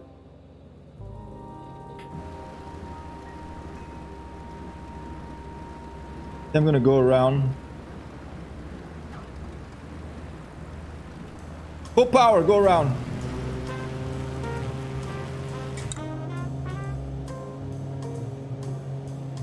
Let's try to land from this way and end by climbing on that little thing there. Iceberg is coming in with me. There he is.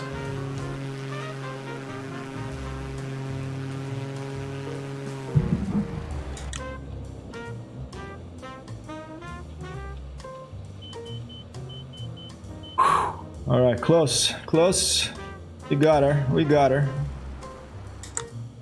Coming in too fast, because I'm rushing it. Go around one more time here, try to bleed the airspeed off this thing. Wash off some airspeed off the wings here. It's always vicious on this thing though.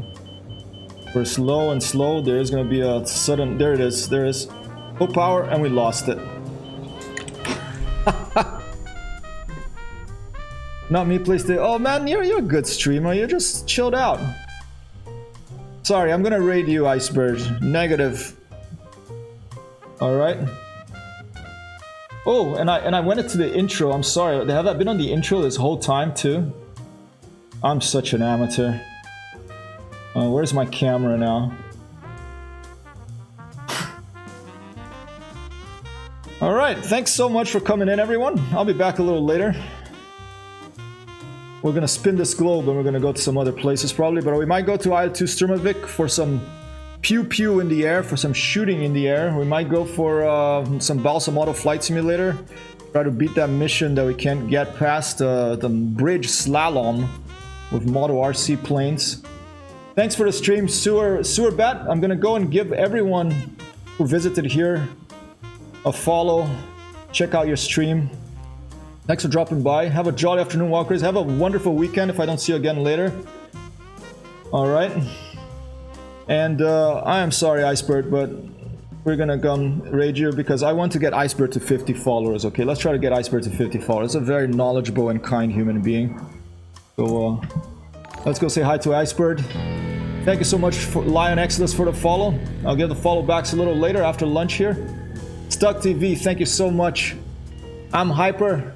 Peace and love to all of you out there from New York City via this wonderful hobby of flying simulated airplanes on the internet. Peace out. Rating now. See you soon.